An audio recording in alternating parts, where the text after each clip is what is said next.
School Board of March 9th, and everybody is back in their places almost. Welcome again back to the Cherney Hall. It's nice to have all of you. Unfortunately, we have two members who are going to be Zooming tonight because they are in quarantine. They've been on recent trips, and so they'll be they are with us and they will be responding, and we look forward to hearing from them. So without much further ado, I would like to ask Mr. Tim Ellis if he would be so kind as to lead us in the flag salute.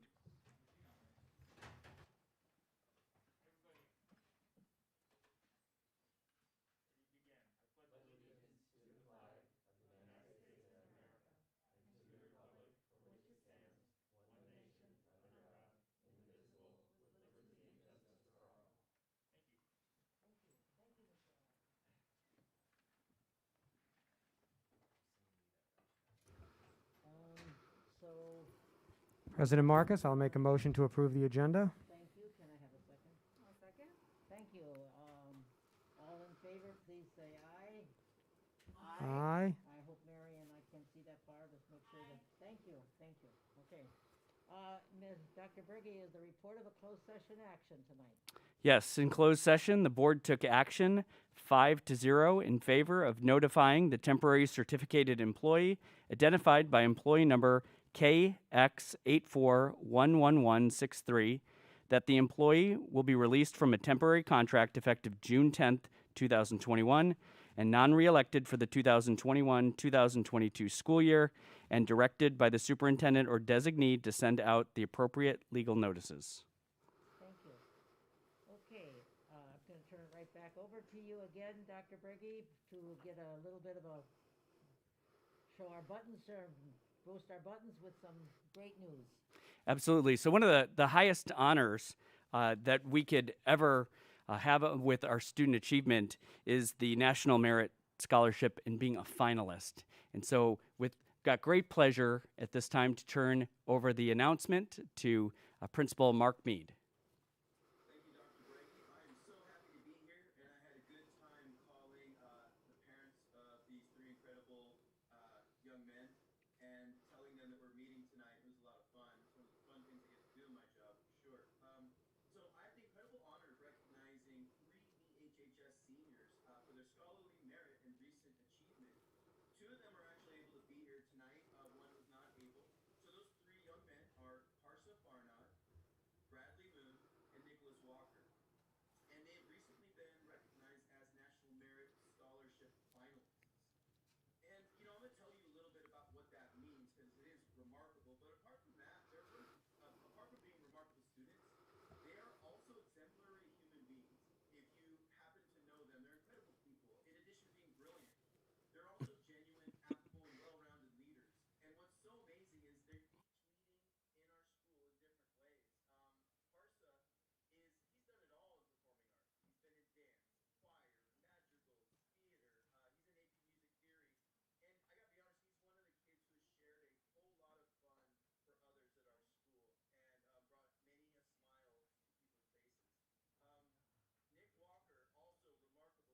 He's been an athlete for years, leader in track, tennis for sure. He took our architecture classes and very much a leader in our first year in aerospace engineering. So again, a lot of leadership as well as incredible academics.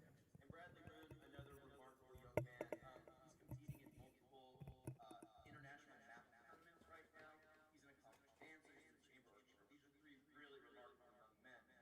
But we're recognizing them tonight for their National Merit Scholarship finalists. And it's a remarkable thing. It starts with 1.5 million students who take the PSAT, the National Merit Scholarship qualifying test in their junior year. So 1.5 million. Out of those 1.5, about 50,000 of them receive recognition just to be in the National Merit Scholarship program. Out of those 50,000, 16,000 approximately become semifinalists, and they've known they were semifinalists for a while. Just recently, they have been recognized as actual finalists, and it is less than 1% of those 1.5 million students. An incredible accomplishment. We're super proud of them. I'm sorry we can't share this remarkable event with you in person like we normally have done. We are hopeful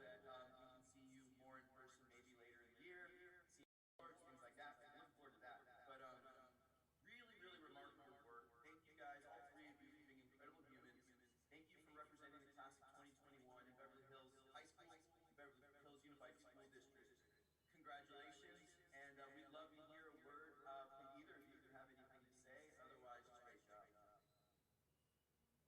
Nick, do you want to say anything for us? Yeah. Well, first, thank you, Mr. Mead, and thank you to the board for the recognition. And I just want to reiterate what I said at the last meeting Parcels, Bradley, and I attended. I want to thank all the teachers that I've had there in high school, because I mean, almost every single one of them, really every single one of them, empowered me, and I'm sure Parcel and Bradley too, and allowed us to achieve what we have. So thank you to all the teachers that I have had and that I currently have. Thanks, Nick. Parsa, I have to guess you have something to say to us. Yeah, same thing that Nick said. The teachers that I've had throughout my long history with BHUSD have been incredibly supportive of everything I do and have given me the encouragement and ability to be as successful as I have academically, but also in the arts and everything I do in my life. Thank you, Parsa and Nick. And again, thank you for all that you guys have given to our school, not just in scholarly merits, just in all of the different ways. You guys have been wonderful. You are wonderful. Looking forward to congratulating you, senior award, when you graduate. So great job.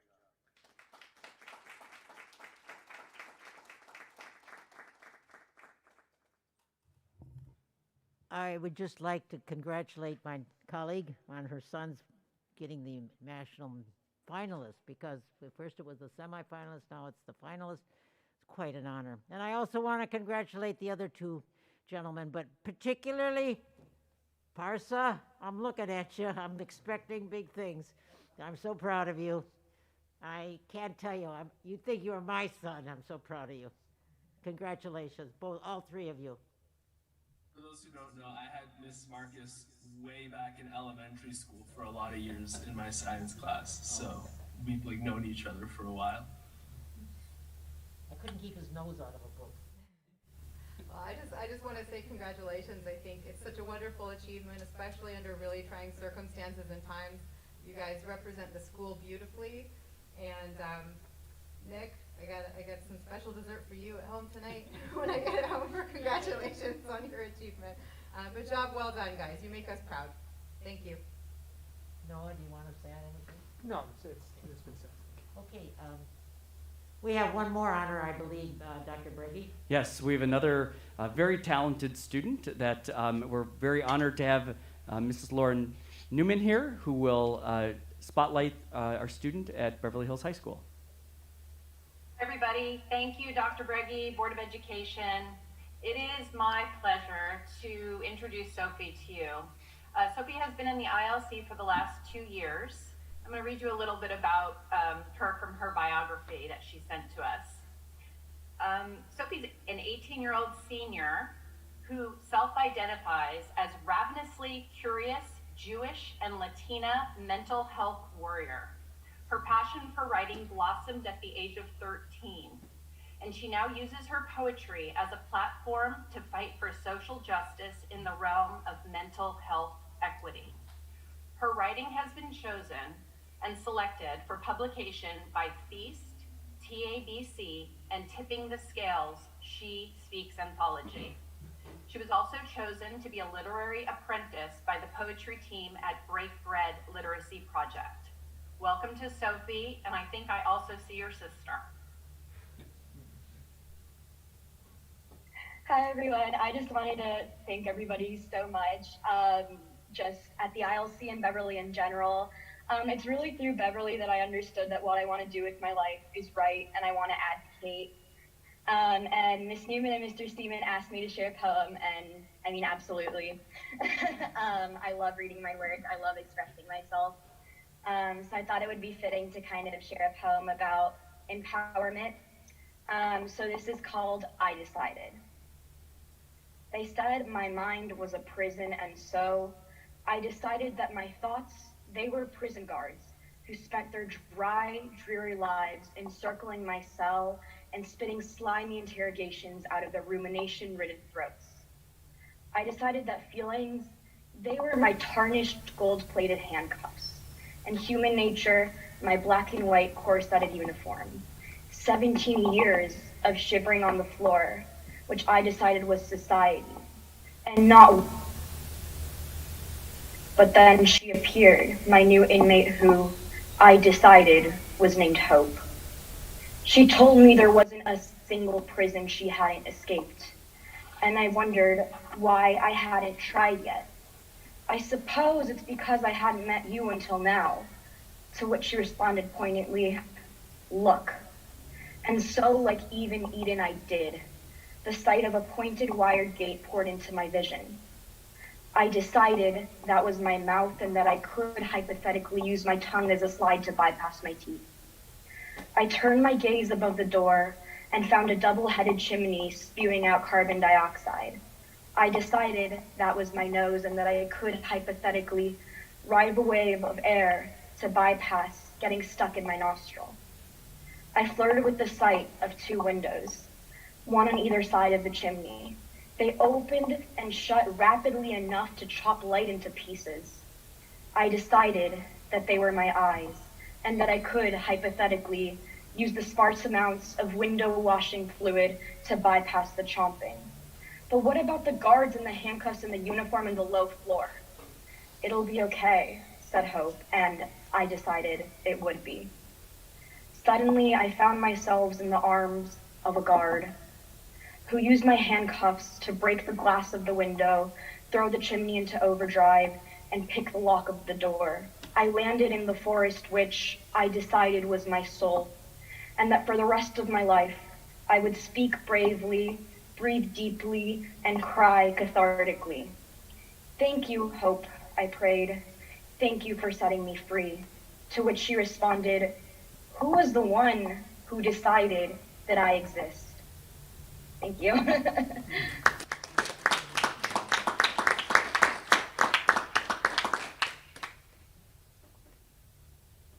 That was absolutely beautiful, and thank you for all you're doing for our school district.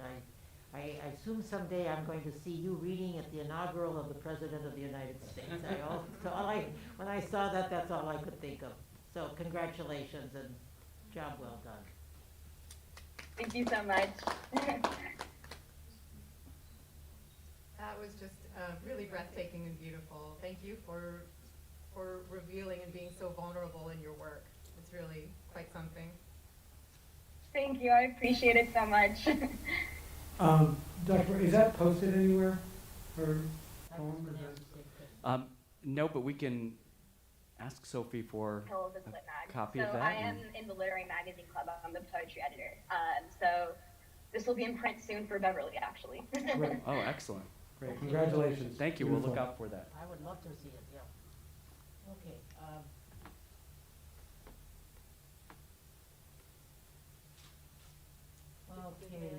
Is there anything to, we have the public comment period. As you know, tonight, we're going to allow some of the people who have submitted comments to read them themselves. I have 6 people who have submitted them. I will call on them. I would like them to unmute themselves when they get a chance.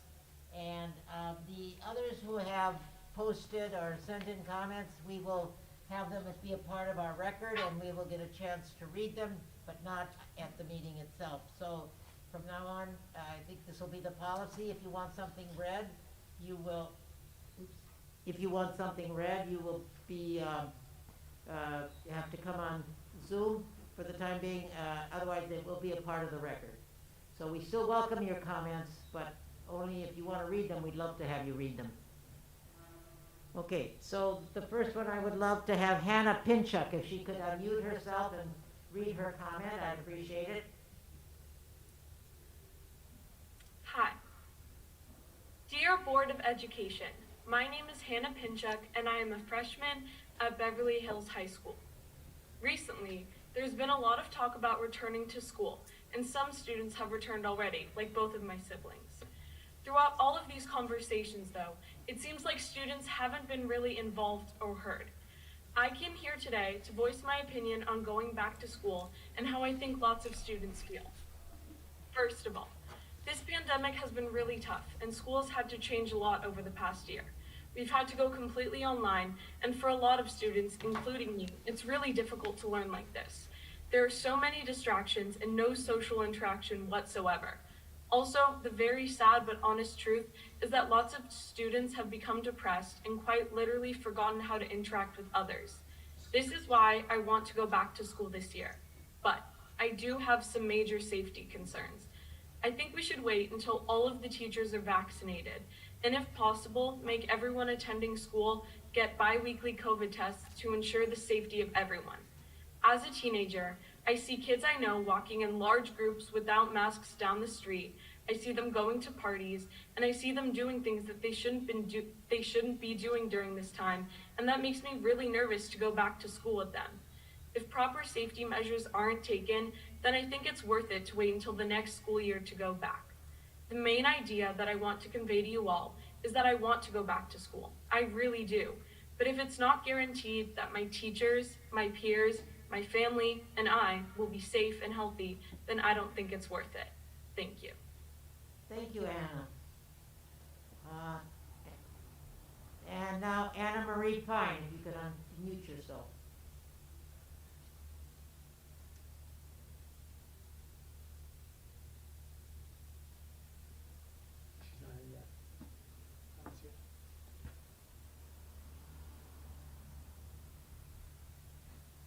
Anne Marie Fine, are you there?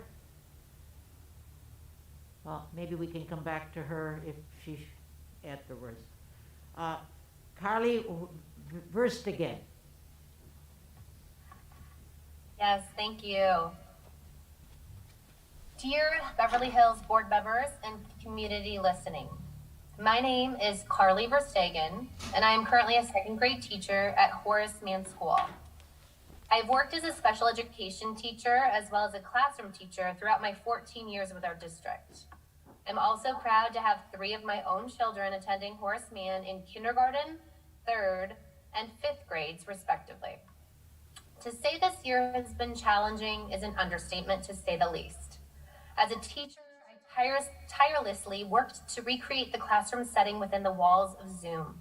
I sent home curriculum materials on a regular basis, found creative ways to connect with every student on a personal level, kept my class positive and engaged every day, all the while managing my own 3 kids at home Zooming with their own teachers. As a parent and as an educator, I was stretched as thin as I could possibly go. Yet I found ways to keep encouraging my class, my children, and my colleagues to keep giving their best each and every day. Yesterday, March 8th, was a momentous day. It was not only my birthday, but we went back to school. I could see students back in my classroom, laughing, joking, smiling behind their masks, and experiencing all of the good feelings that first days bring.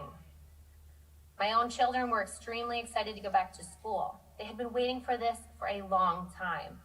When the option presented itself, I jumped to the chance to go back into the classroom myself and chose for my children to head back to in-person teaching as well. Luckily, we were able to keep all of our 3 amazing teachers, and for that, we are extremely grateful. The one thing that I need now is a way to keep me at my best, not worrying about where my own children will Zoom with their specialist teachers or how they will even get to school. Since I am called back full-time while my children are only allowed to be on campus for half days, it makes it difficult for me to completely focus on teaching as I'm concerned about them. It will also mean that I might need to miss work to care for or drive my children to school. My husband and I have been making all the distance learning work by sharing the childcare responsibilities. Even with his flexible work schedule, the logistics make it near impossible for us to make it all manageable. This is only doable for the short term, and I am hoping the district will provide a more permanent solution. I do not live in our community, but I've always felt appreciated and cared for by our PTAs, the families, and the administration.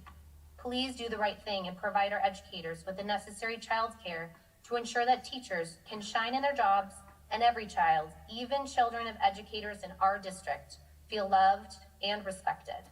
Thank you for your time. Respectfully, Carly Verstegen. Thank you, Carly. Anne Marie needs the Zoom link. She has it. Okay, thank you. She's there now? I don't know if she's joined, but she needed the Zoom link, so hopefully she'll circle back. Anne Marie Fine, have you Yes, Anne I'm Marie? here. Ah, good. Thank you. So, good evening, board members, students, teachers, parents, and community members. I'm Anne Marie Fine. I've been a history teacher at the high school for a number of years. And as we start back to school for elementary students and anticipate a return very likely and very soon for school and high school students, I'd like to remind our families to support safe practices established in the classrooms. And some of those are to help prime, basically practice and remind our students regarding masking for long hours. For that, maybe purchase masks with students' favorite colors or characters to aid in this task. Model mask wearing in different circumstances to show empathy with their students. Give students rewards for appropriate masking at school via a rewards chart. Practice social distancing in public and those high desired social events, and you know who I'm talking about. Even when you are vaccinated, as your unvaccinated family and friends may still be carriers. Understand that school is just another pod or cohort. It can be penetrated by exposure to outside forces, so that it is your job to protect it and keep your student in school. The more people in your exposure group who are vaccinated, the safer you and your family will be. That is why it is imperative that school staff and teachers be vaccinated fully before exposure to your students. This is more so at the middle and high school levels, where a single teacher could come in contact with 75 students in a cohort setting and approximately 150 students in a pre-COVID face-to-face setting. So talk with your student. A return to school after such a long time in distance learning is a huge change in routine and school practice. Your student may be feeling especially anxious, and we want to help allay that feeling. In regards to 6 through 12 grades, please be patient. We want your students and your families to be safe. The puzzle pieces to achieve that safety are much more complicated than at the elementary level due to individual student schedules and increased student numbers. We will be back to school. It's just a matter of when, not if. So please work with us to keep that safety. Thank you for your time. Thank you. And now, Susan Mishler, would you unmute and you're on this?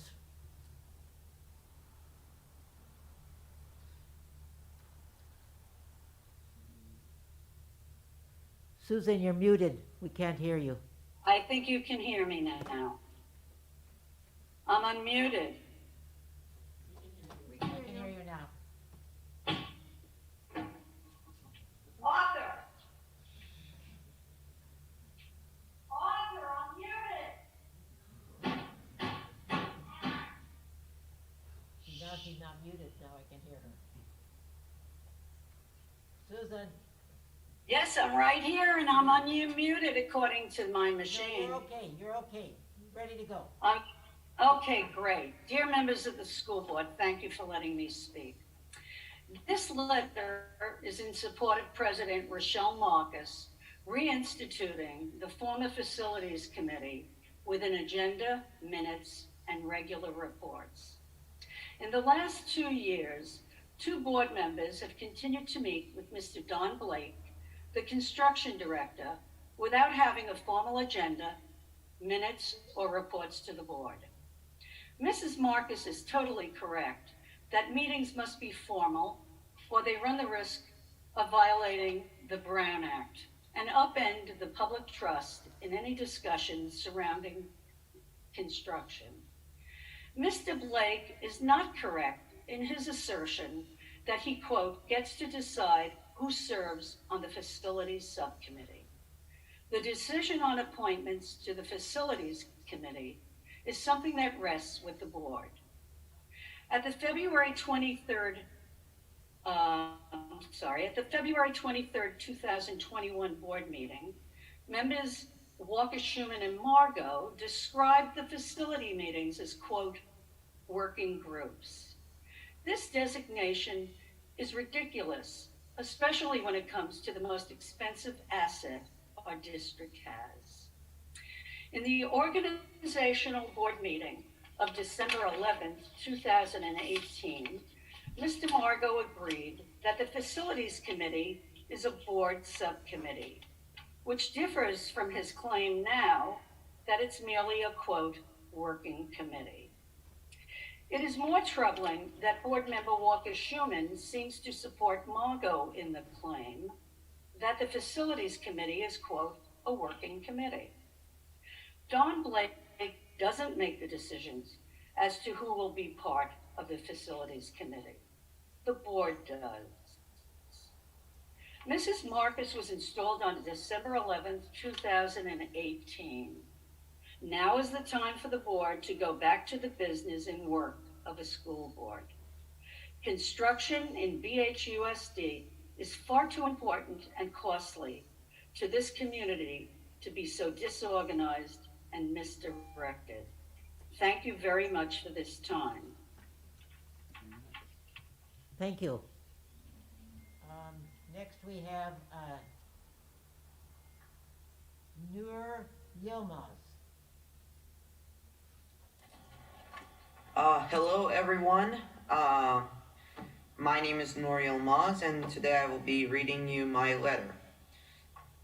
Dear Board of Education, my name is Nur Yilmaz. I'm a freshman at Beverly Hills High School, and I have been in the Beverly Hills Unified School District for 4 years.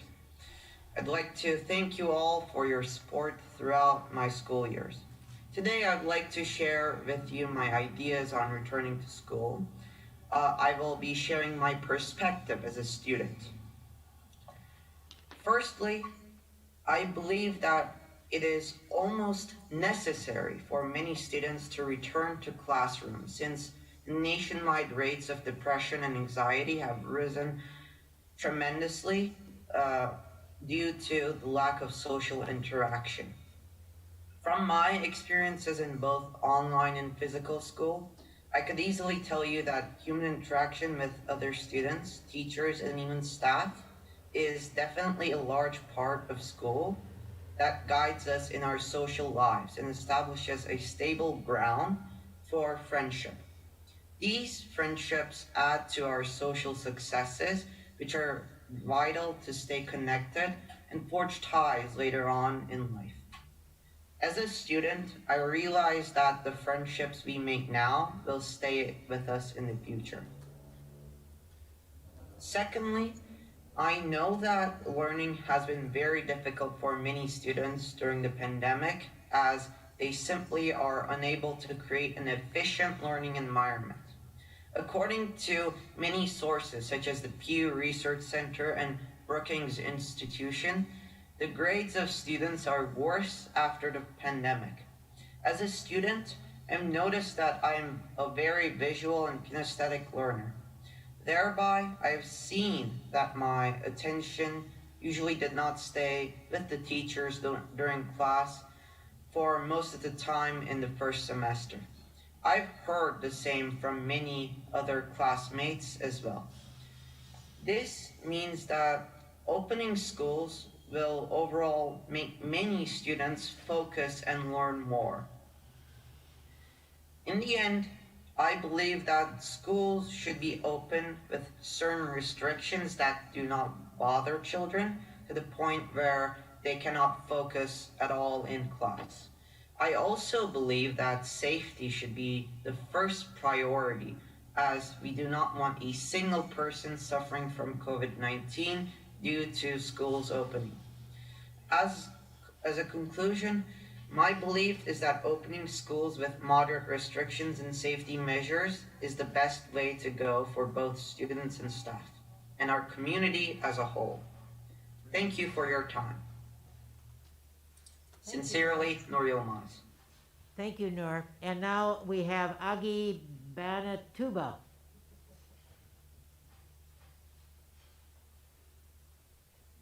Hi. Dear Dr. Breggy and school board members, my name is Agibani Taba and I'm a junior at the high school. As a student, I want to share my thoughts about physically going back to school. I understand that online learning has hindered our social interactions and that we're striving for normalcy. but going back to school right now will not look normal. We would have to adjust to a new school experience in the middle of the second semester, an experience that would need adjusting time. This is bound to decrease class time, which we can ill afford, especially in AP classes rushing to finish the curriculum. Additionally, I do not trust that every student will follow protocols, and full enforcement will not be possible. I have 2 high-risk family members, and to come to school before me and my family are vaccinated would be putting them at risk. It would make sense for select groups such as athletes to go back. However, I do not think that transitioning to an in-person or hybrid model now is a good option for students like myself. Thank you. Thank you very much.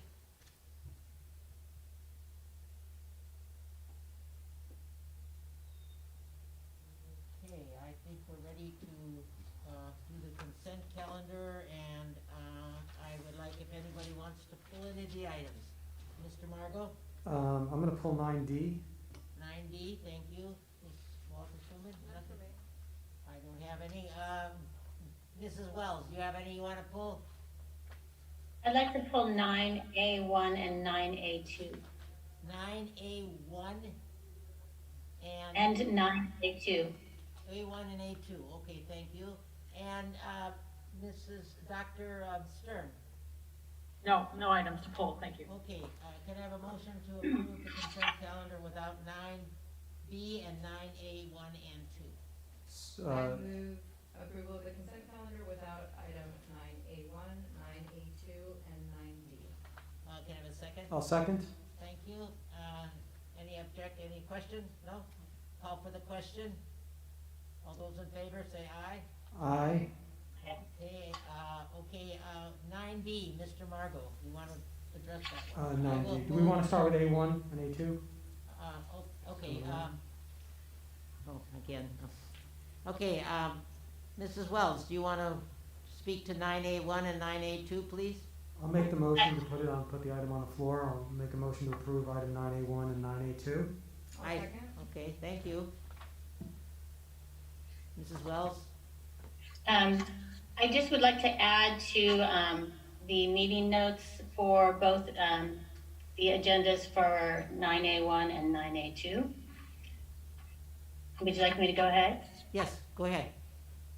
For 9A1, I would just like to add for item 15B, which was discussion, establishment, and reestablishment of facility subcommittee.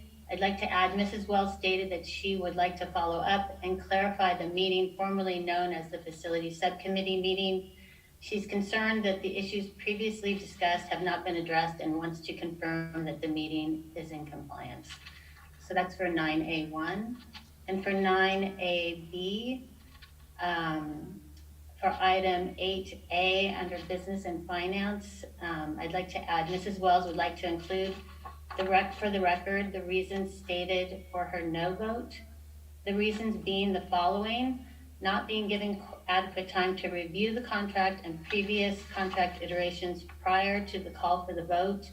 And upon her brief review, she had issue with the scope and budget and structure of the contract. And that's it. Thank you. Thank you. Okay. Call for the question. All those in favor? Aye. One thing, Mrs. Wells, did you submit that to Mrs. Krashauer to include that in the minutes so that'll be added? Yes, I'll email it to her. Thank you. I Okay. just would like to clarify something though, since we didn't have discussion of this. In our governance handbook, it says that we don't individually explain no votes. Oh. That we take responsibility for the majority vote, that we don't go into detail about Okay, thank you. individual votes, so. All right. Mrs. Wells, did you hear that? Yes, thank you. Okay, Mr. Margot, we called for the question. I think we all approved. I said no. No? I vote no. Vote no, okay. Mr. Well, are we going to follow the guideline in the handbook? Well, the guideline says we don't do it then. That's right. So, I guess. So then I would We can't accept the comment for no vote? Or we can ask the motion to the proposal to be amended. So not to include that part, but to include the other issue that you wanted. Right. Because that wasn't related to a vote. Okay, without the addition, all those in favor? So really what we're doing is we're doing A1, A1, right, okay? right. Okay, all those in favor of A1? Okay, so I'll approve that. Okay, okay. Aye. Okay, okay, well We then we should still have to vote. we still have to approve A2. Right. So I'll call for the question, because you've already moved and seconded, I'll just call for the question. Okay. All those in favor of A1 and A2, I'll say aye. Wait, no, we already voted on A1. Oh, I mean- We're gonna break out A2 separate, because A1 had a change that will be submitted to Ms. Kraushauer. Okay, all right. A2 has no change, but we have to vote on it. Okay, A2 is the one that we have to vote on, right? Yes. Okay, As it was. As is, as okay, is. all right. I have a question. Can I just change it to what I stated, and if it's not to, for the record, why I voted no? She wants to know if she could state in the record why she voted no. I don't know why that. I think it's in public. No, I would take out why I voted no and just state for the record what I said. It's part of the public record already because you said It's it at the recorded. meeting. It's already in the public record, it's recorded. Okay. All right. So, So call to the question on call for the A2. question. 9A2. All those in favor? Aye. Aye. Aye. Okay, Mr. Margot, you are going to speak to 9B. Yeah, I'll make a motion for 9D, the approval of AB 922, LACO Plan for Expelled Students, 2021. I'll second.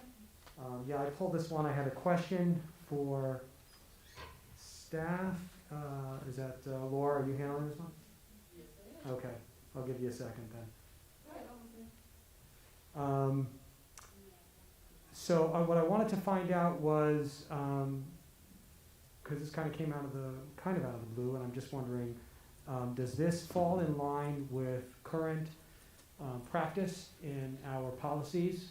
And to what extent were school districts involved in either, I assume it's an amendment, it seems, because it draws upon other policies. It was kind of confusing as to the genesis of this, so I just wanted to get some clarification before we approve it, and does it benefit us to approve this? Oh, so there are multiple questions, I'll try to answer. I'll roll it back. Does it benefit us to approve this? It does. It does. Because this is like a consortium. If a student is expelled, we have options on where we can send them. If we don't approve it, we have to fund it as a district and locate it. Okay, so this puts us, now, we didn't have that ability before? This is actually ongoing. Right. We've done this every year since I've been here, and this is a thing that most districts in the LA County do and participate in. But we have done some other ones, and it's been very costly to the district as well. I pushed it, it didn't come up.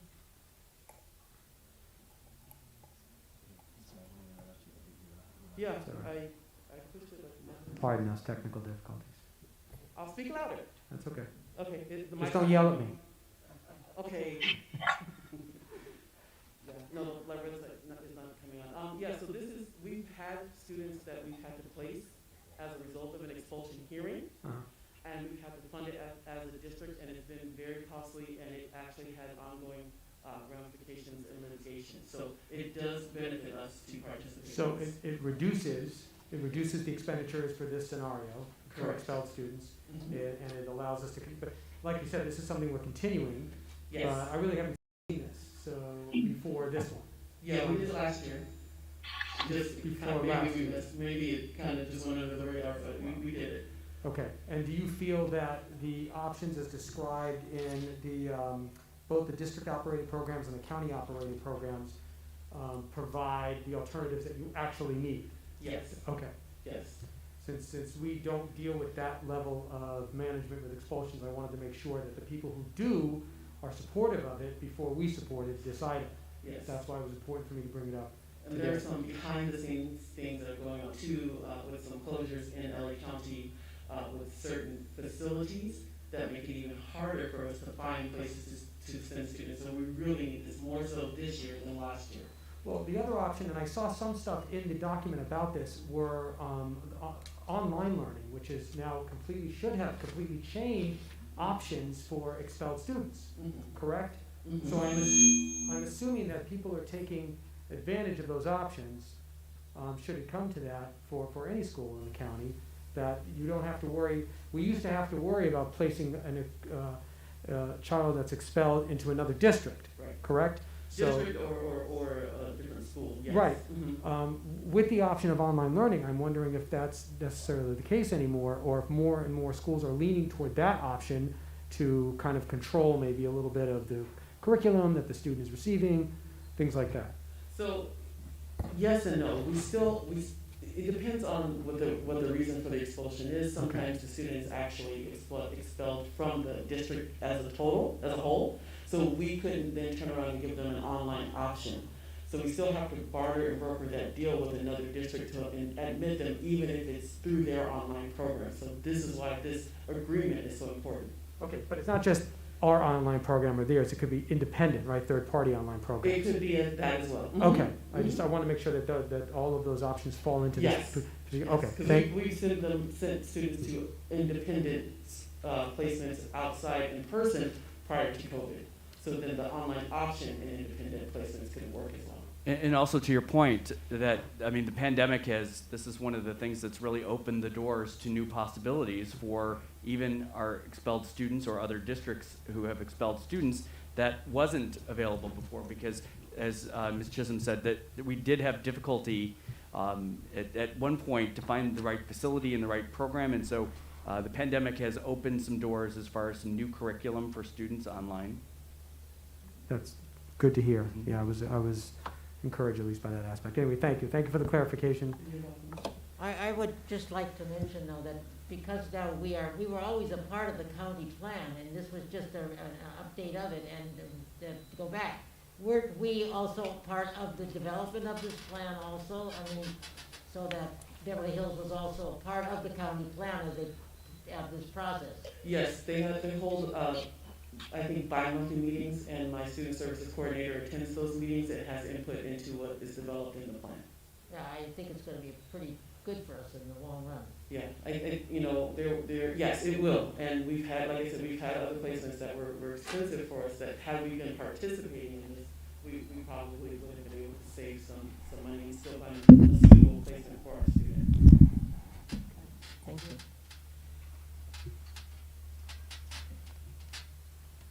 Okay, call for the question 9D, please. All those in favor, please signify by saying aye. Raise your hand so I can. Aye. Thank you.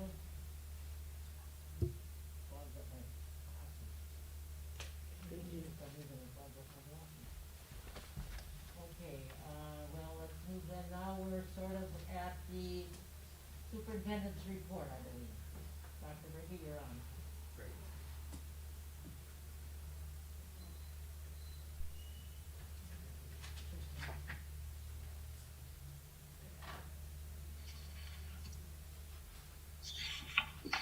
Thank you for this opportunity to be in person and also work with some of the technology. I want to thank KBEV so much for working through so many new obstacles and challenges with our hybrid system that we have. Would like to talk to you a little bit about what is happening in our school district. I think that Ms. Verstegen brought this up and could not have said it any better. Yesterday and today were just momentous occasions. And so, is that better? Is that better? Yeah. Great, okay. Ms. Verstegen brought up a very good point. She probably said it much better than I could describe it, but yesterday and today were just momentous occasions.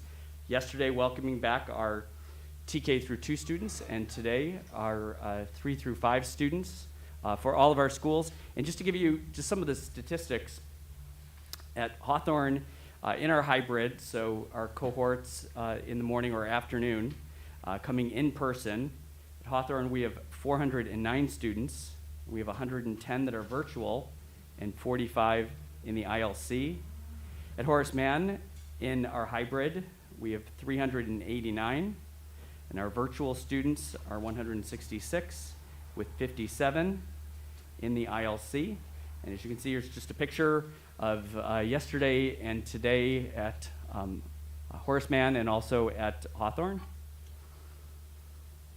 A couple more pictures here welcoming students back. I want to thank teachers, our office staff, our security, office managers, our administration at all of our schools. They just did such a great job welcoming people back. And it was just great to see everybody with our health screening procedures, and everybody's learning the new procedure. And today was even smoother than yesterday, even though we had more students, so things are going really well at the school level. At the district level, here are some pictures. As I have indicated through some correspondence, we have allocations that are being provided to us for vaccine for our employees through LA County. And so last week we started our first set of allocations through a partnership that we have with AmWest. And this is a great partnership that we have we're able to actually provide this service at our district office instead of directing our staff to some of the mega vaccine sites. So AmWest has been terrific. We had 50 vaccines allocated to us. This is a formula that has been created by LA County. And this week, we actually have 100 allocations. So we've also asked our staff to just let us know if they are getting appointments in other places. We are very pleased when we put out our communication. Our suggestion was to our staff, just get your vaccine any place that you possibly can because of the supply shortage. So our staff is doing just that. So we're very pleased that we're able to provide this service at the district office, but we're also very happy that our staff has taken advantage of getting an appointment wherever they can. So today, and Ms. Fine actually alluded to this as well, that it's not a matter of if, but when we are back in session at the secondary level. And so we have moved from 7.2 as an adjusted case rate to 5.2, and that has happened today. So we are well on our way. On the left-hand side of this screen, you can just see something that we predicted right after the surge started, was that we predicted that the case rates would be falling just as quickly as they went up. And as you can see, this trend data is very clear that that has happened. So our next step is looking at reopening our middle school and high school. We're doing some communication. We have lots of ideas about how this is going to happen. It's really important to know a couple of things. Now that the case rate has changed and we are below the 7, that the county is looking at new metrics. And so we don't have a final say on how the metrics will be used. The most important thing, and I want to be really clear about this, is that we are below 7, well below 7. And so while different factors are happening at the county level, that's the most important thing for us to know. We are well on our way to being ready to open our middle school and our high school. The biggest factor that's out there, our biggest factor used to be the adjusted case rate. The biggest factor now is the LA County Department of Public Health providing us with a definition of what a cohort, what a stable cohort is, and how a stable cohort will change into the intermingling of our cohorts with changing classes. We are expecting that information any day right now. We do have an agreement in our MOU to provide 10 days notice to employees, which we have sent that out today, just to let everybody know that we are working quickly and safely to ensure that we are going to be able to bring back our students and our staff in a timely manner and a safe manner for the remainder of the school year. So we are, again, still waiting for that definition of how many times a student can change from one group to another, and that should be coming any day now. And once we have that information, we will provide for you some additional information. And we look forward to meeting with our labor partners as these changes have just come in, and we have not had the opportunity to sit down with them and discuss some of the changes. And we have an opportunity to do that this week. And that's it for a short report tonight. Thank you, Dr. Briggy. I think my colleagues might have some questions, and I have a couple. So Sure.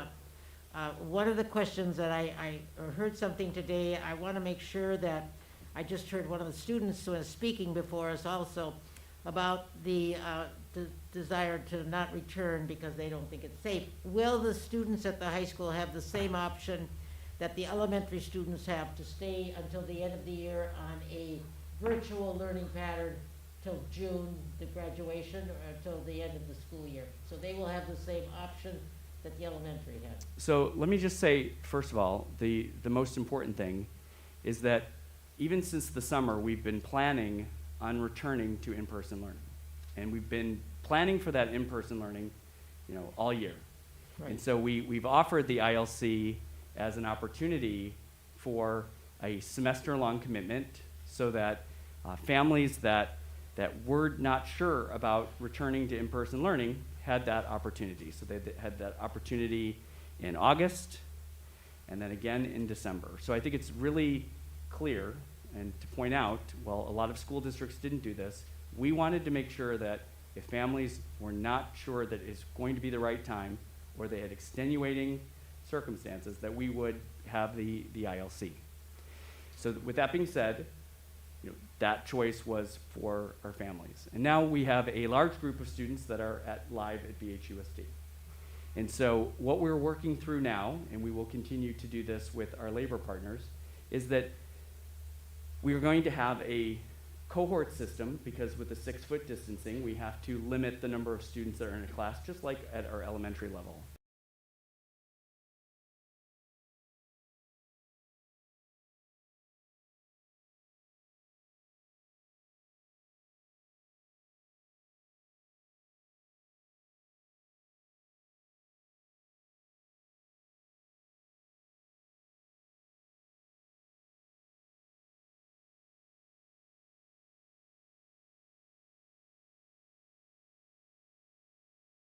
In need of individual support and attention, that teacher is going to need to come around and not be giving the lesson directly to the camera. And so it really depends on the course. So if you have a course that is really hands-on and there's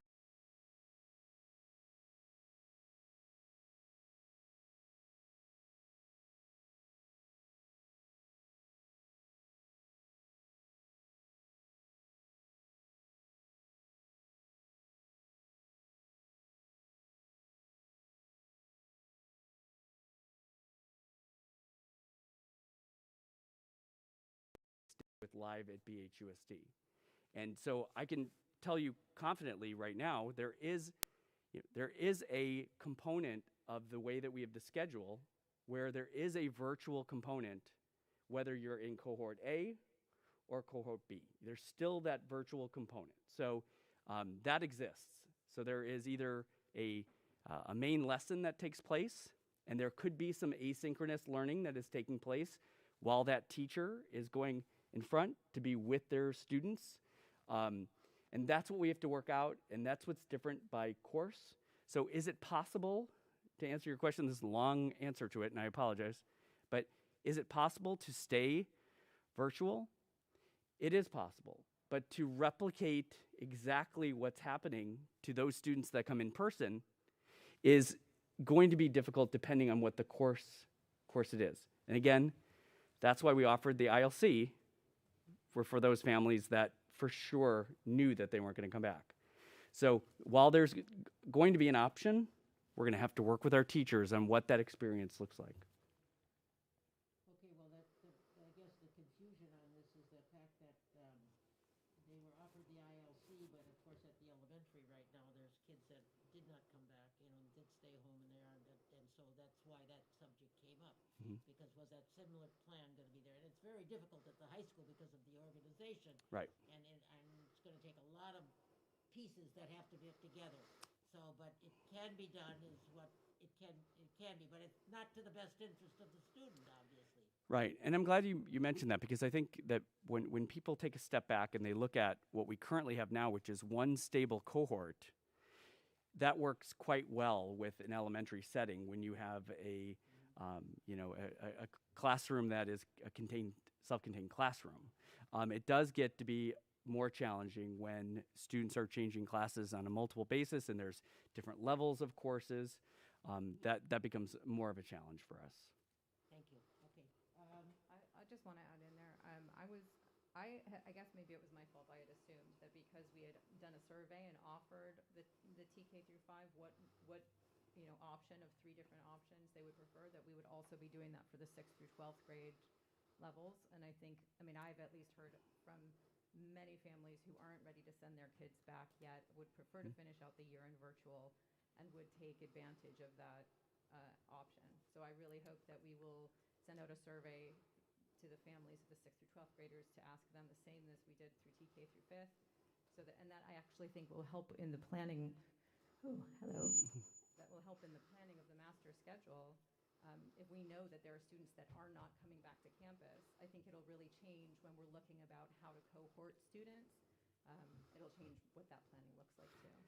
And we look forward to meeting with BHEA on Thursday to have those conversations, because everything that we've done, in fact, many school districts are doing this now, that you have to speculate and just you have to plan on what you think might happen or what the county may define as a cohort. So we have done the survey approach before. Will that work again? Of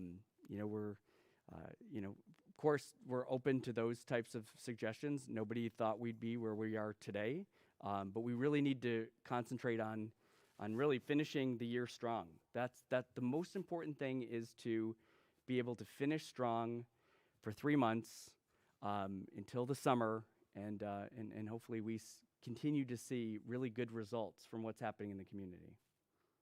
All right. Okay. Thank you. Any other questions? Mrs. Wells, Dr. Wells. Dr. Stern or Mrs. Wells? Dr. Wells. Mrs. Wells. Mrs. Wells. Dr. Stern? Who's on first? You know what? My glasses keep steaming up and I can't. It's okay. I'm having a harder time hearing you guys over at the dais. Anyway. I'm so sorry, Dr. Stern. Not a problem. So tell me again about how it will work with some of the specialists. I know some of the specialty teachers are going to be set up on a virtual basis, which I can see the logistics of that. Who are those? Is PE one of them? So, did you want to talk about that? No, it's. Are you talking secondary? I'm sorry. Elementary, correct, Dr. Stern? I'm interested in both, and also middle school and high school, how that would work. We can start with just the PE question, or any virtual specialties that are going to be happening. Can you guys hear me? Yes. So at the secondary level, 612, there isn't any specialist that would remain virtual, meaning that they would still be expected to return back to campus, unlike the elementary, where they're 2 separate cohorts. And due to scheduling, because we had to split that singleton class into 2, we have to then allow those specialists to be seen at a different time. I wish I had a visual to explain it, but when a student in this 6th through 12th grade, they move anywhere between 7 to 8 classes in a day. So when we kind of toggle between that, are we going to provide an opportunity for our families in the community to be able to select whether they want to remain virtual or they want to return to campus? The hard part is we still only have that one teacher to teach that class. So unlike in an elementary class where you have 23 kids and you split equally in half, and then you could still do the specialists can see those students virtually because they can't come into contact with more than 2 cohorts under the current county guidelines. When we move into the secondary, the 612, we're now looking at these kids could possibly again go through those 7 or possibly 8 classes, and then we're still asking the teacher to not only do virtual but then also do performance-based work, and that's what Dr. Brady was alluding to, such as the science labs, physical education testing, a math assessment, or even world language Q&A, just to be able to share, just to talk amongst each other in person for the first time, conversational Spanish or French. While they're doing that, they aren't able to then stop, pause, and then turn and educate. And so those that are choosing to possibly maybe stay home and only log into the classroom would miss out on that whole performance-based because we can't replicate it twice, if that makes sense. Is that? Yeah, I think it's a long-winded way again. Mandy, if you don't mind, I just want to respond to what Mr. Seaman said. So in sitting here today, right now, and looking how we are running this meeting, I have to ask the question, to make our lives easier, and then by our, I mean you, because I don't get paid to do this, but couldn't we do what we're doing here in a class so that kids who do not want to physically be present can still be present, just as our colleagues are, and you don't miss a beat at all, and you should be able to run, because we did buy these little puppies for all our teachers, right? So yeah, I think that's a good example. And I think that would assuage people's trepidation about, oh my God, I didn't join ILC. Do I have to go back and physically on campus? Well, the answer tonight, you would say no, you don't. But then, like you said, there are certain idiosyncrasies about it, labs, physical education. That part would have to be worked out. I understand that. I do understand that. But I don't want to be the person to tell somebody who has legitimate health concerns that they have to come back on campus. That, I'm hoping we're not saying that, because I'm kind of hearing bits of that, but I don't want to be the entity saying that. No, and I can clarify that. So even in the MOU, if you look at Addendum 5, it states that the attendance was not required in the 612 of the student to physically be on campus. So we have always agreed that we would do this with our students at home. What we can't guarantee, I mean, I'm saying this with a pleading heart even, is when we start to offer things in person, because we weren't able to do those virtually, we weren't able to do those virtually to begin with. So a physics lab, we couldn't do that virtually to begin with, and we have it.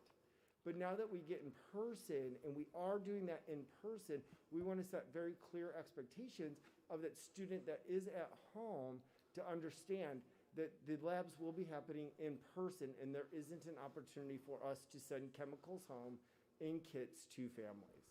So that the virtual piece was always agreed upon in our MOU and Addendum 5, where students' attendance wasn't physical attendance, was logged in attendance, and that's in that MOU. Another thing is, even though there's just staff, some cabinet that's here tonight, this is a completely different experience for you being here and this close to us, rather than some of the comments that you've heard already of issues of being able to see something or be able to hear something. There's going to be a lot of those challenges as well. But I really do think it really depends on the course, because there are some courses that may lend itself better to being in front of the camera, and some not. So I think, again, it goes back to, the heavy lift of our teachers to continue is to look at what can we do to make this, as real as possible for, the students in front. Because otherwise, why not stay virtual? I mean, if we're not going to provide an experience for our kids that are in the classroom, then why not stay virtual? So I'm just going to add, I think I'm out of turn, and I'm not sure whose turn it is, but I just want to add a comment here. With recognizing that it will pose a challenge and that students who don't come back physically will be at somewhat of a disadvantage, we still also have to consider how teachers are going to assess students who choose to stay home, because they cannot be marked down for not having been able to be or choosing not to be there physically in their assessments. So I just hope that it's something that we make as a priority in our discussions about how to go back and what that looks like, that students who choose to stay at home will have the ability to do that without actually being penalized in their assessment standards. And personally, I would say one of the silver linings of the pandemic is that it forced us to become far more welcoming to technology, and it also caused us to look at assessments differently. And I really hope that even if we are returning physically, that does not actually diminish the progress that we've made in terms of the way that we've changed our assessments. So I get that there's things that have to happen in person and that students benefit from that. Some students will choose not to do that, but in terms of assessments and what that looks like in the classroom and for our teachers, I really hope that's something that we don't go back to normal on. And that's part of the ongoing conversation that we need to have with our teachers, because we certainly, don't want anybody to be at a disadvantage, but we also want to, for the students that are in person, that that need that extra support, that need that extra help, that that we're able to provide that without being stuck behind the Zoom camera.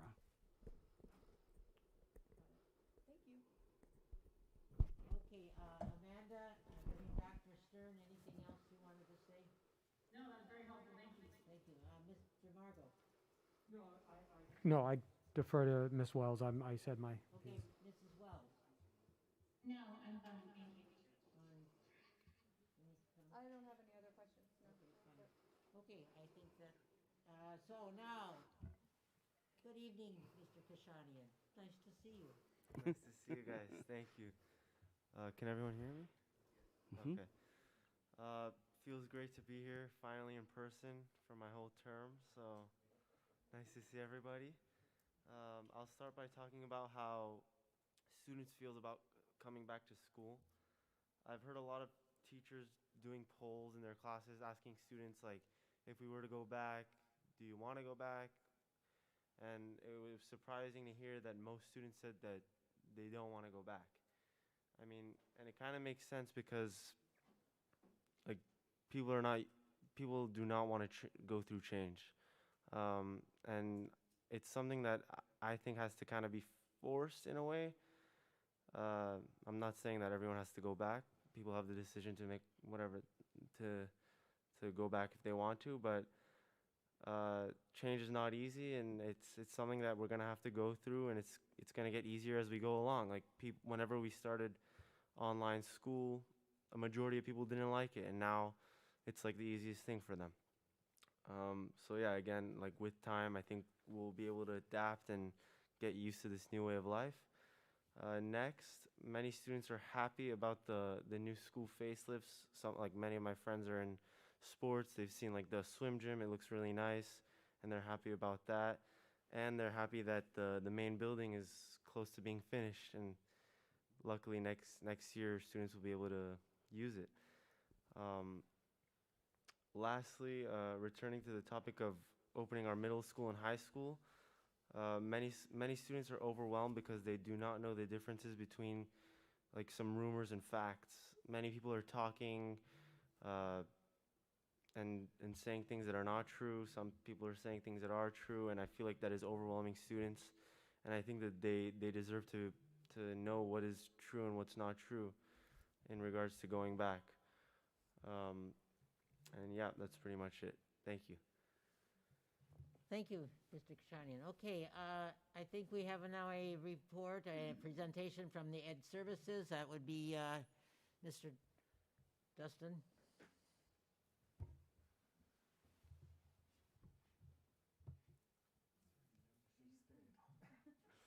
Should have just stayed up here.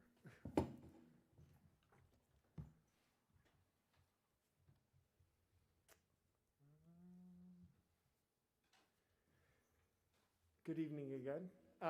So what we wanted to do is just be able to take an opportunity to be able to talk to the Board of Education on some of the opportunities that are coming up this summer. When we talk about the pandemic itself, one of the nice parts that I want to highlight is here in BHUSD, we did come out instructing right out of the gate. One of the great parts with working with BHEA are the cabinet level, the principals, the Board of Education, as we made hard decisions back in March of last year to not stop instructing our students and not engage, sorry, I used the word engage, but start only doing engagement and enrichment programs like very similar surrounding school districts did for a full semester. We came right out of the gate, we started to instruct, we leveraged the fact that we were already a one-to-one device district and continued that work for the past year.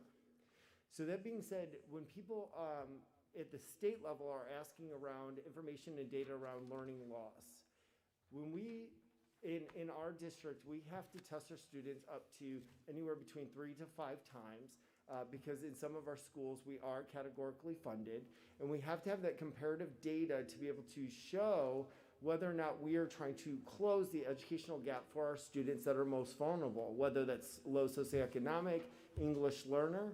And so we have that test data that we are still continually assessing, regardless that we are virtual, those students. And that's all the way from TK through 12th grade. In addition, in a second, you'll see even some of our benchmark, or not benchmark, but some of the additional data, even though it was optional, the PSAT, you'll see that our students in this district are performing extremely well. So that being said, is when the state level is starting to talk about just learning loss and educational gaps, we do have data to support that we never stopped instructing. We continue to still meet the standards and the benchmarks that we set, not only us, but also the state at each grade band.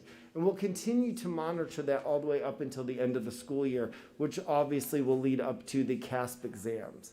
So that being said, what we did though is we wanted to be able to start creating and highlighting some of the things just to kind of give the families, the community, and some of the students a heads up of what some of the programming we will be providing this summer. Obviously, or not obviously, but in years previous and in this current year, we will be providing and reaching out to families that qualify for our Title I or EL summer programs. That is something that we do run in the elementary level for grades 2nd through 5th. One of the reasons we do not run it slightly younger for that grade band is due to the fact that English development is, we don't technically start doing the LPAC until kindergarten, and we don't start to see those test scores to deliver ELD instruction up until 2nd to 3rd grade. You'll also see mandatory summer school. This is something that is new to the list. That is something that we, as a cabinet, and worked with administration across the district on identifying students that have consistently failed, meaning that have failed first and second semester, both in ELA and math. And in previous years, we had socially promoted those students onto the next grade band. An example is I was in the Independent Learning Center staff meeting this morning, and one of our 10th grade English teachers said to me, wow, this kid doesn't even know what a verb is. A verb is discussed in those grade bands of 3rd through 5th grade. And so when you're in 10th grade ELA and you can't articulate the definition of a verb, we realize that there's some educational gaps that we've socially promoted these students. So through the mandatory summer school, letters had gone home in January and early February to indicate that if a student had failed in math or ELA in first semester, if they did not pick up pace, so here's the carrot. If they did not pick up pace during second semester and start to work with the resources, the intervention programs that we have, and help with, can you guys hear me? I think. Okay. Help with closing or achieving grade level standards, that student will be recommended for mandatory summer school, which will run from June 14th to June 30th. In addition, what we did last summer is we offered our educational technology tools. So anything from Renaissance Star 360 to Lexia, different program, but we continue to allow access to our students. In years prior, before the pandemic, we were shutting those off and resetting them and then re-rostering the students. This summer, again, we're going to allow them to run, and we are going to staff our 4 coaches over the summer to be able to support if a student is having issues with logging into those educational technology platforms, and to help support them in that. If a parent is traveling or wants their kid to have access to grade level or next grade level curriculum or information. And then last but not least, BHEF has also published, they too have worked with the cabinet and district administration on offering not only enrichment, advancement, but then also grade level skill review courses in addition to the list that's already there at the elementary level. In the middle school, it's very similar. Again, we're offering that Title I EL support for grades 6th through 8th grade. Again, mandatory summer school for those that had failed first semester. We identified through that, not only grades and test scores. We too will continue to offer the educational technology tools with support from staff at the district level, but also we are offering sports camps for the first time, which is excellent. In addition to, you also have at the BHEF level, there are some summer camps predominantly focused around career technical education and visual and performing arts. And then at the high school level, we have already started doing that work as well. So in the TK through 8th grade level, we do have intervention teachers, we have ELD teachers that are working with students on a daily basis. And if we start to identify an educational gap, we're doing things today. We're not waiting till the summer to do those. Similar at the high school, the Board of Education had approved additional staff position, one section, to be able to support students that had failed a course during first semester and allow that student to work with that teacher through a credit recovery program to recoup or recover those credits from first semester. So instead, again, waiting till the summer, and then it could possibly compound, we're addressing the issue during current right now. Also, some of the things that are new for the high school level is we want to offer an SAT prep course for our BHUSD students. A lot of our students have to pay externally, and we want to leverage our expertise in our staff to be able to offer that SAT prep course during the summer, and it's open as early as 9th grade.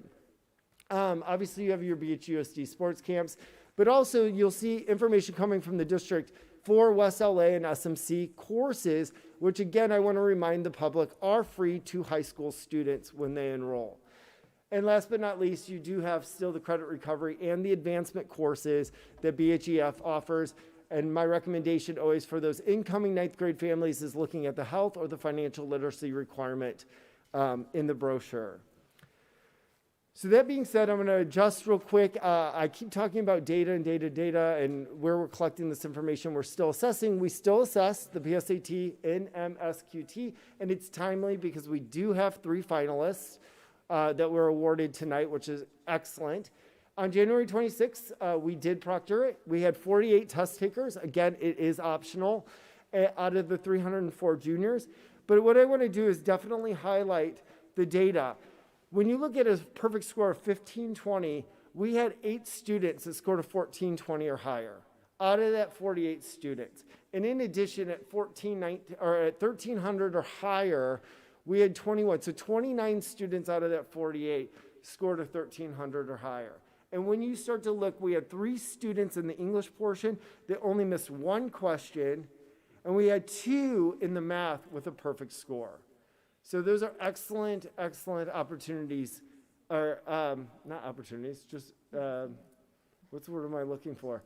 Just achievements that we have seen through our students. Our students are still working very hard in this process. Last but not least, I'm not able to, I just want to highlight the assessment season. We are there. We are kicking off this morning. We worked with the math department, David's team, I4 coaches in the math department at the high school on doing training for the CASP exam. They'll start March 15th. It's already around the corner. SAT school day, optional again, is on April 13th.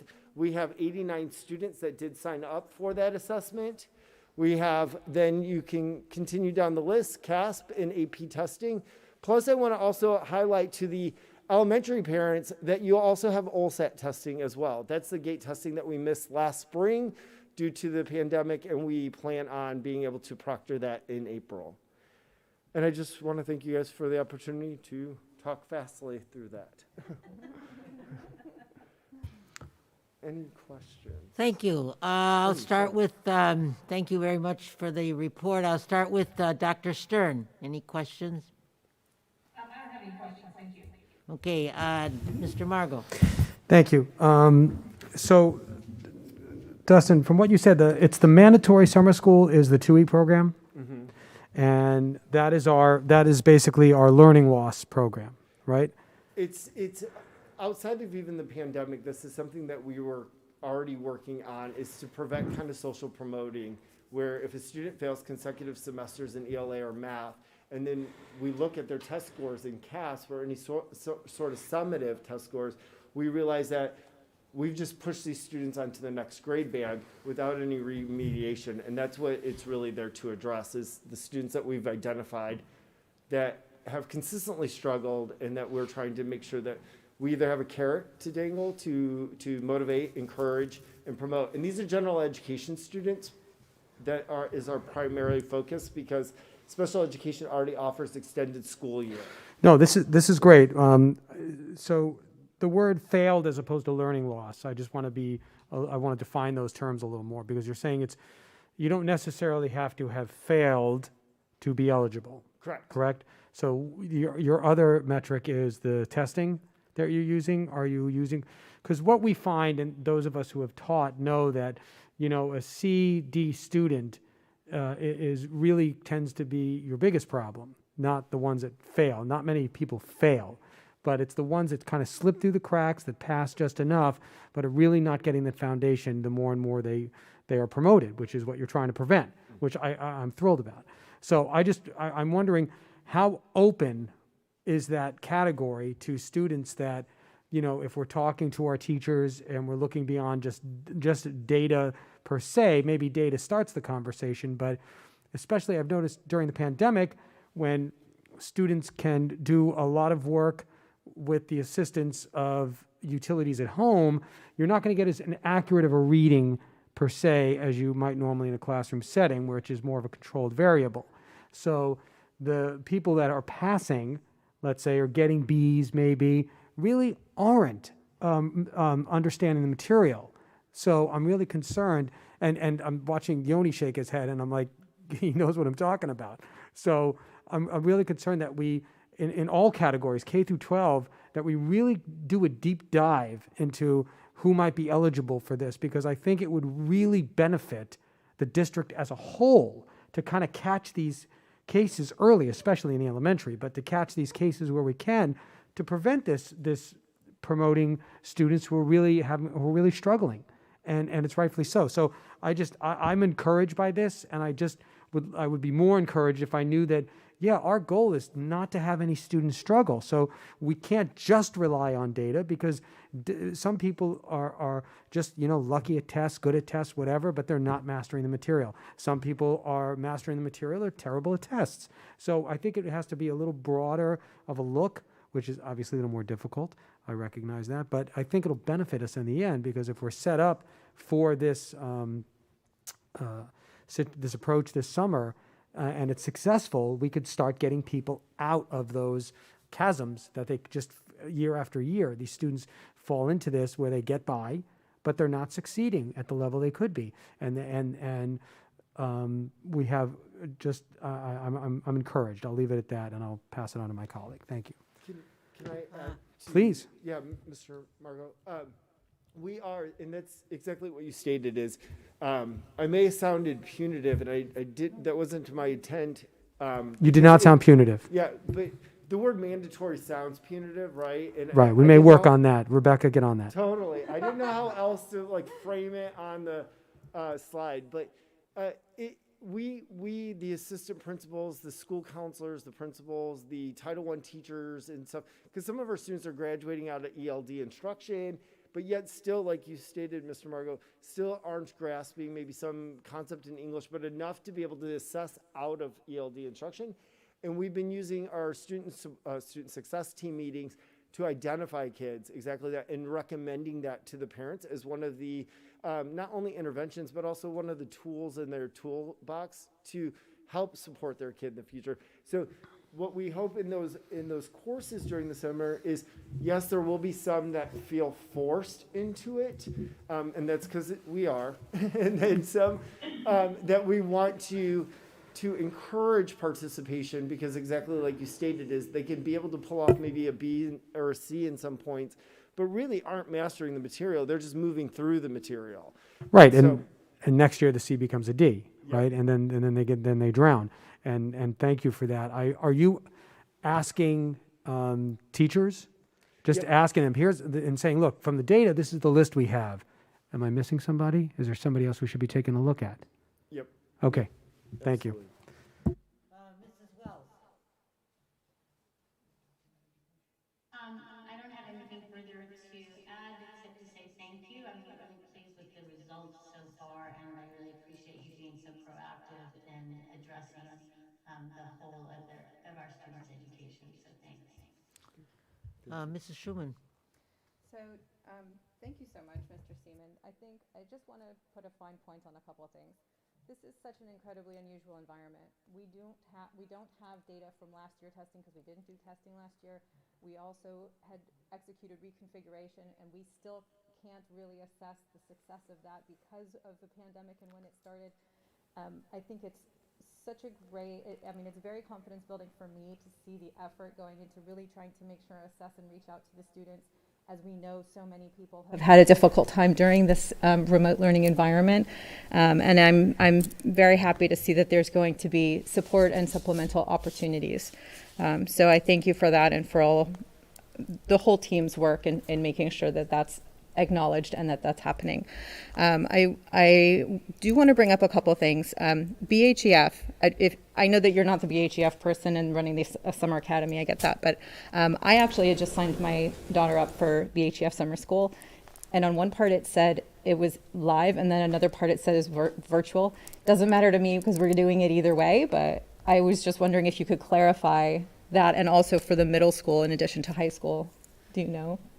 So even our own programs at BHUSD, some of them are being offered virtual, obviously kind of in the independent learning center model of being able to utilize the teacher of record. So what's a good example is Elaine O'Reilly teaches geometry, summer school geometry. If she teaches summer school geometry, she could have the opportunity of being able to teach it virtually through Google Classroom and leveraging the curriculum through Apex Learning. Or chose to be in person because some of those students could be doing it as a replacement or a credit recovery and they need that additional support. So some of even our own programs, there's a difference. Like you didn't see on there our bridge program in the middle school for math listed on it because it's one of those recommendation things, and that's a thing that can be hosted virtually. But then say the mandatory summer school, we really want to offer that in person because again, if we are eventually, or when we eventually transitioned into person, especially at the 612, and we're already there in the 3-5, to get them onto campus and receive that, in-person support, I guess. Okay. So that would be the difference. Is some of the credit recovery, I believe, are being offered maybe in person, and some of the advancement and stuff is maybe being offered virtually. Okay, thank you, that helps. And just for the sake of the public who's watching, if you go to sign up for BHEF, you have to create a new account. Doesn't matter if you had one before, there's a new system. So, and also one other fine point, since I actually brought this up last year and it became kind of an issue, there is a week in between the end of school and the start of summer school. So I'm really happy to see that, especially since our students have been so, I don't want to say traumatized, but they've had to get used to such a different environment this year. So I'm really happy that they have a little break built in before they're actually going back to start summer school. That's it. That's all I got. Excellent.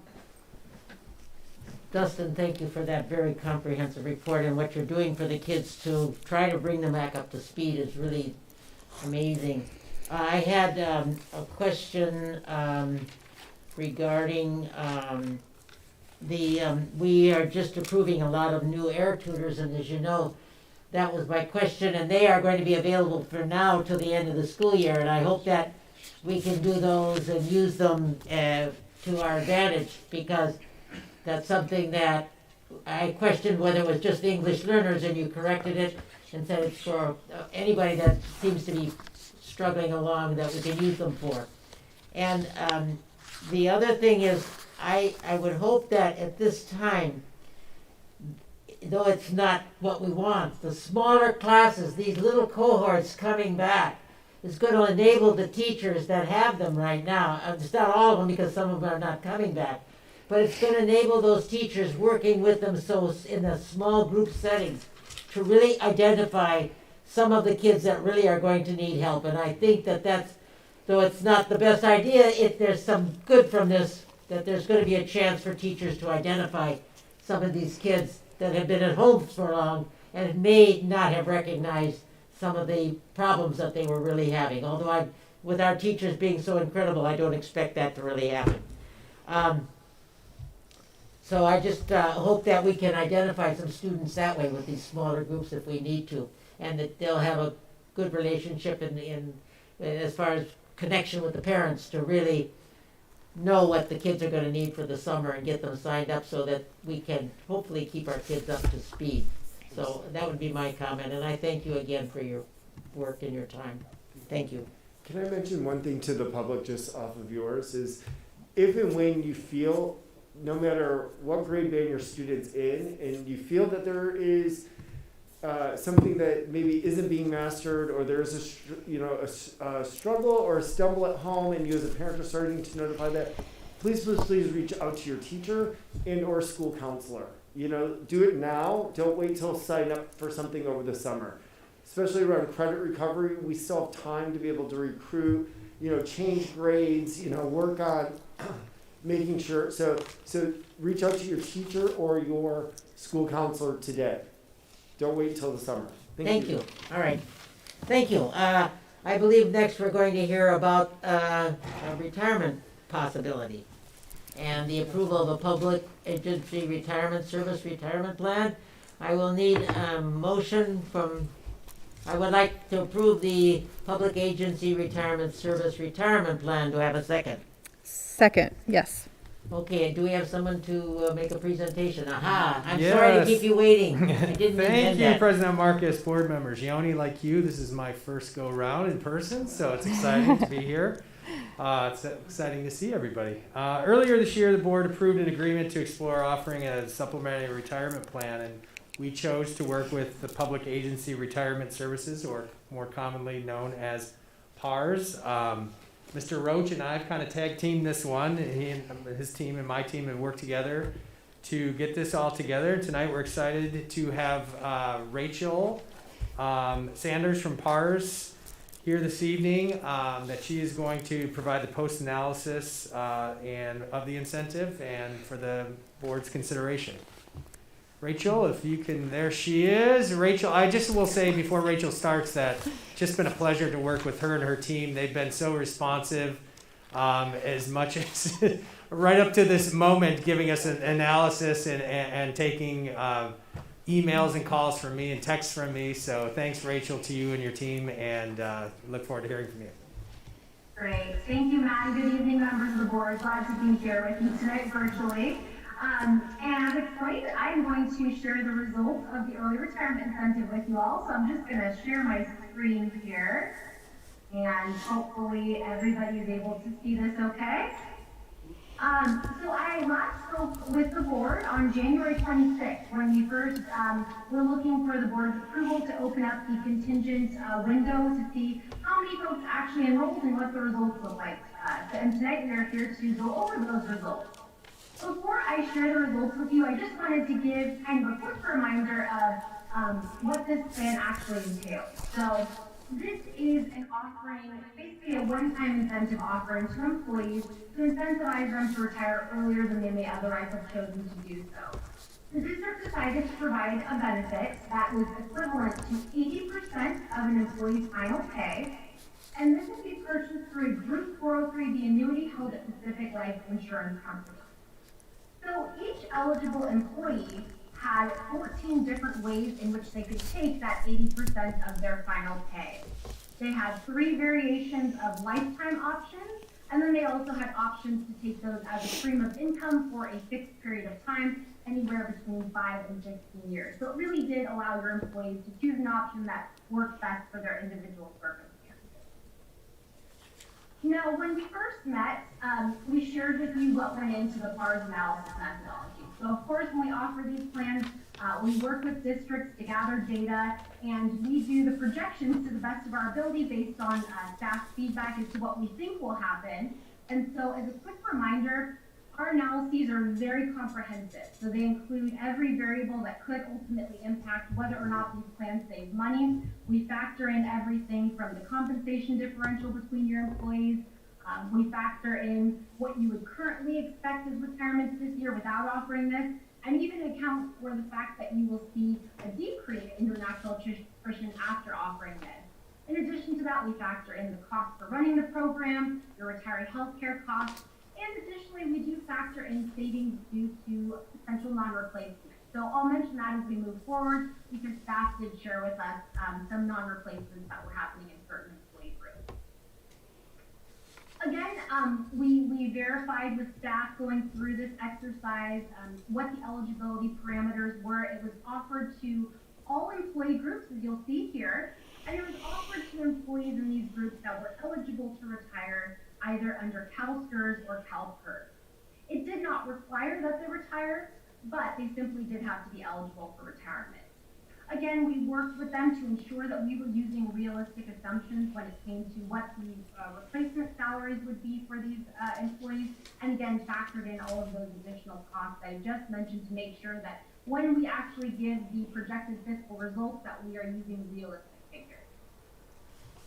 Okay, so now let's get to the results of the program. So this page shows you employee group, broken out by employee group, exactly how many employees were eligible and the number of retirements that each group actually obtained.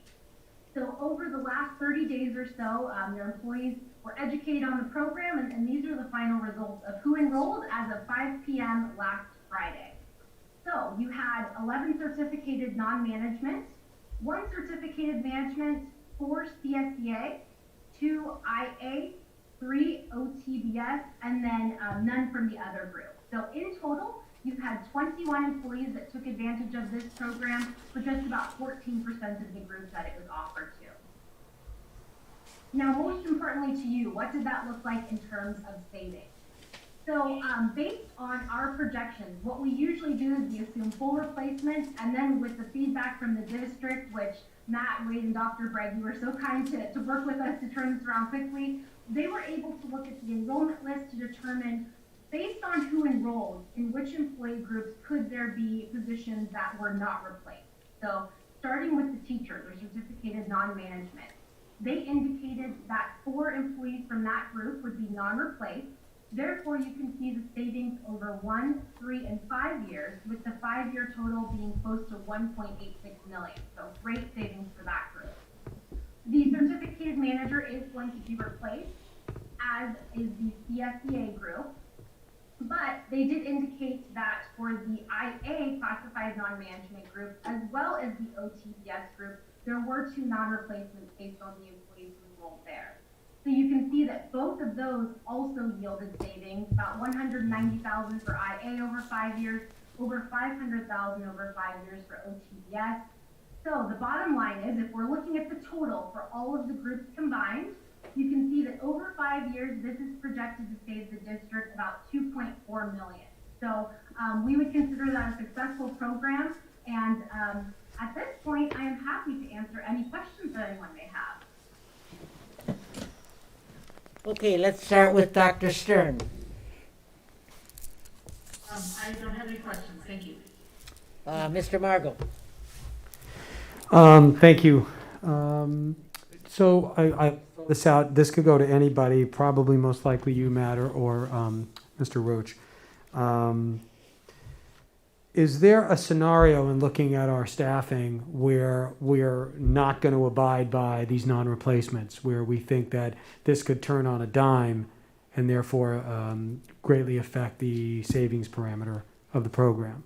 Like, are we close? Are these solid? Yeah, we just don't need, because I think what we're not really saying, especially when we're talking about certificated non-management positions, is that if population goes up, we're going to have to hire people, correct?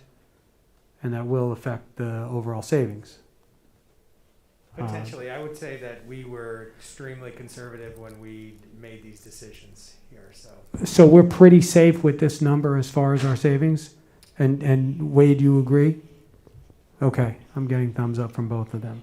Because I just want to be confident that the program, even if let's say we have to bring 1 or 2 of these positions back, we're still going to save, over $1.5 million. It's still, the savings is a savings.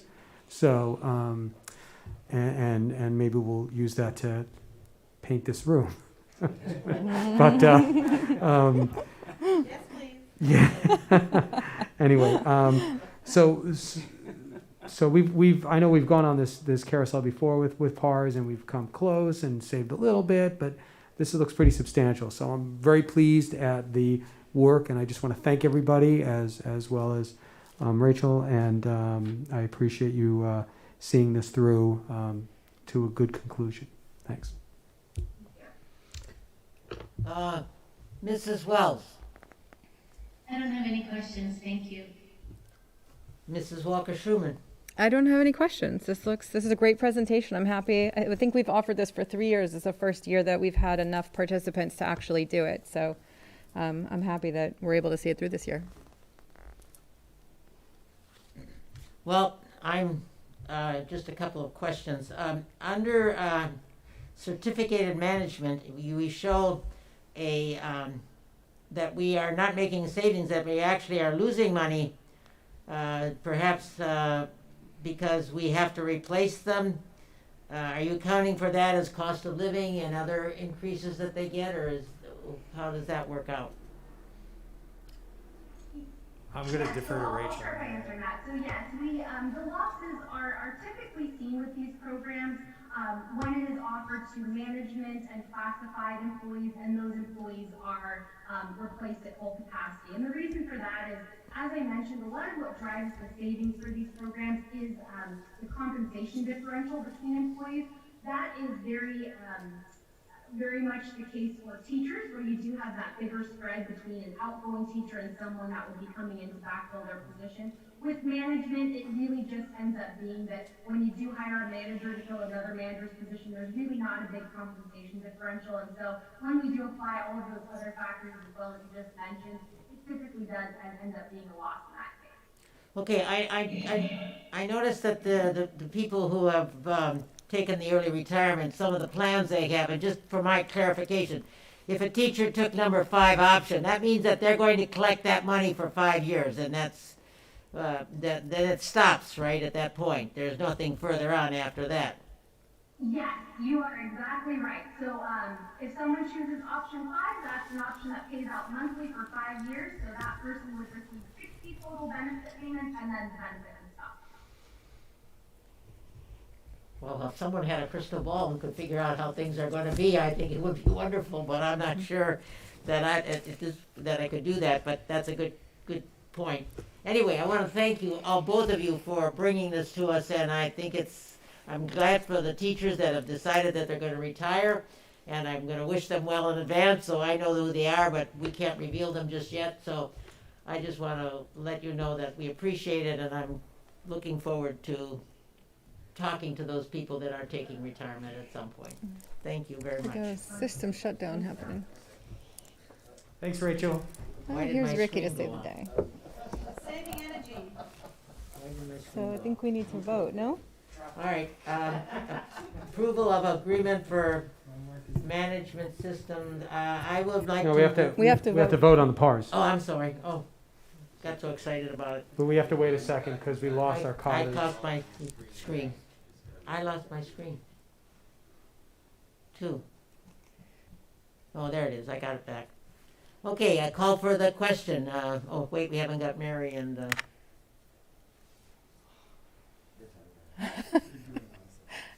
That was an exasperated sigh from Ricky from Poor our Ricky. KBEV It's team. on you. This vote is on you, Ricky, now. No pressure, buddy. No pressure. Oh, there she is. Huh? There we are. Okay, nicely done. And we're back. Okay, we're going to call for the question. All those in favor, I'm going to do a roll call, starting with Dr. Stern. Yes. Mr. Margot. Yes. Mrs. Wells. Yes.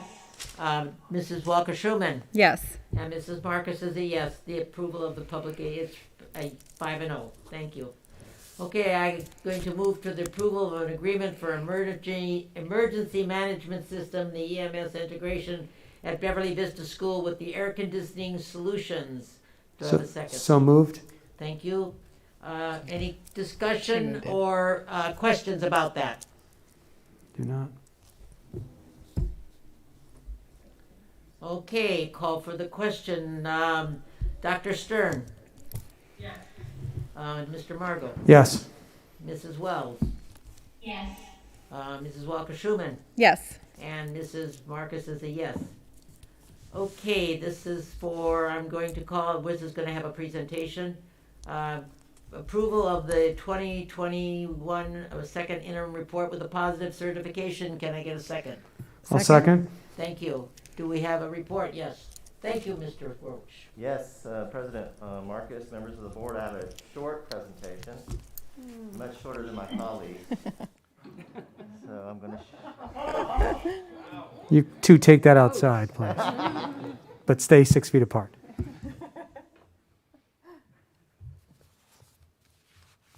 So every March we bring to the board a second interim report which reflects the budget through January 31st. Tonight we're going to bring this report to you, but you need to understand that this report does not include the action you just took with the early retirement incentive program, so those savings are not in this report or this multi-year projection, and this does not include additional COVID funding that we just received out of AB 86 last week. So it doesn't have the early retirement incentive savings, and it doesn't have COVID-19 funding. So before I get into the general fund status, I just wanted to bring you up to date on COVID funding that we have right now. So this is a little hard to see, and I apologize, but in the columns, the first 5 or 6 columns, you'll see the funding that we've already talked about, the ESSER funding, GEAR funding, learning loss mitigation funding, ESSER 2 funding that we just got in January. And you see the total revenue coming in of about $5 million, but then you see 2 other columns, in-person grant and expanded learning grant. That's AB 86. So those are 2 new funding sources that will actually receive some of those dollars beginning in April. The in-person grant is really focused on getting kids back into the classroom, so that's for PPE, safety, those kind of things. The expanded learning grant is really for the classroom, what Dustin and his team need to do for learning loss mitigation and those kind of things. Both those 2 new grants can be expended through next summer, through 2022. So when you add all of those funding sources up for COVID-19, you get $7.6 million. To date, or through March 4th, we've expended $2.1 million on COVID-related projects. So we will have a balance of $5.5 million. In addition, we expect from the federal government to receive an ESSER 3 allocation. So we expect to receive additional federal dollars based on what will probably happen in DC this week. So we don't have an idea of how much that's going to be or when we're going to receive that, but I'll bring that to the board later on. So any questions on COVID funding or expenditures before I get into the second interim? Yeah, just a quick question. Do you want to go ahead? Oh, I just wanted to know if you could clarify for us what that spending can be on. There's been a couple questions asked if it can be on staff, if it can be on intervention support, things like that. If you could just clarify. Yes, most certainly. So the expanded learning grant can be on a temporary staff. You can bring in consultants. You can bring in other third parties. You can buy curriculum. You can use it for distance learning. You can use it for computers and hotspots. You can use it for basically anything that will facilitate the educational catch-up, if you will, of students. Excellent. Thank you. So for the summer school express, we're not going to use that other word right now. For the summer school express for this summer, are we pulling that out of the LLM? Is that what's funding that now? We're using LLM now. We're actually using all those other boxes of funds. We may need to shift some things around to make them more appropriate for the category. We've actually moved some things around since first interim. We moved some things out of the ESSER 1. We moved them into LLM. So we're shifting things around, but we have that ability to do that. So, well, but is our summer program coming from one of these COVID-19 funding sources? Generally, yes. It would come from whichever one we decide we're going to use. And when you said it's good through next summer, is that through the end of next summer or the end of the school year next year? Like, could we do, if necessary, could we do another summer school express next year, if from these funds? Let me check and get back with the board on that just to make sure. Some of these expire June of 22. Some expire September of 22. That's what I want to know because it may take a while to recover from the learning loss, and one summer may not be enough. So I don't want to give the wrong date, but I'll. No. I just as we're moving through this. Thanks. Most certainly. I'm good. You good? Dr. Stern, did you have any questions at this point? I did not. And Mrs. Wells? No, I don't. Thank you. I think you made your comment. Yes, I'm done. Okay, I just have two questions. When you send in the report to the for the second interim report, will you indicate at all that there's these two funds or these two sources of income are not included, or will you wait until, or just that not matter? Since they're so new, the county office won't expect us to report on these new funds. We'll include it in our adopted budget when we do the budget adoption process. Okay, that was my only question. Okay, you have more to present now. I do. So here we are with our general fund revenues. You guys have seen this. As a community-funded district, you'll see the majority of our revenue comes from property taxes. That's the $57 million. The second biggest lump of funding comes from local funds, the $14.5 million. And broken down into a little bit more tangible numbers of every dollar received. I really like this slide. 69 cents comes from our local property taxes. 17 cents comes from other local revenue, including the JPA. 8 cents comes from federal funds, and 6 cents comes from the state of California. Usually federal funding is lower than state funding, but because of the additional COVID dollars, federal fundings are actually exceeding other state funding this year, which is a change. So looking at the change from first interim to second interim, it hasn't been too great. You can note there that the property tax revenue projections have gone up about $503,000, and that is a conservative number. By the time we get to the end of the year, it may actually be a little bit more than that. And then the federal revenue, that is all ESSER 2 additional COVID dollars that have come in. Okay. So looking at expenses, as the board knows, the majority of our expenses are related to salary and benefits for our employees. The $34 million you see there are our certificated employees. The $11 million are our classified employees, and the $18.7 million are the benefits.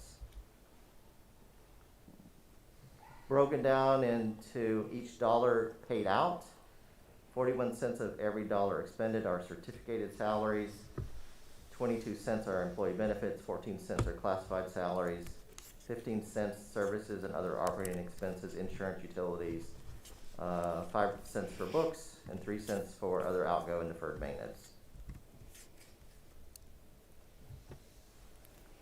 Looking at the change from first interim, you can see here, we've sharpened our pencils, as I said at the last board meeting. We've really looked at our staffing, looked at our vacancies. We made some adjustments in projected budget in salary and benefits, made a few other adjustments in supplies. And you can see here that our estimated expenses have gone down by about $572,000. Okay. I like this slide just because it's interesting to see the change in staffing over the years. This slide has our total unrestricted general fund FTEs on the top, 1819, 1920, and currently 2021. You can see that total unrestricted general fund FTEs dropped by 18.83. Restricted general fund FTEs went up a little bit, so total general fund FTEs dropped 15.93. That's from this year compared to just last year.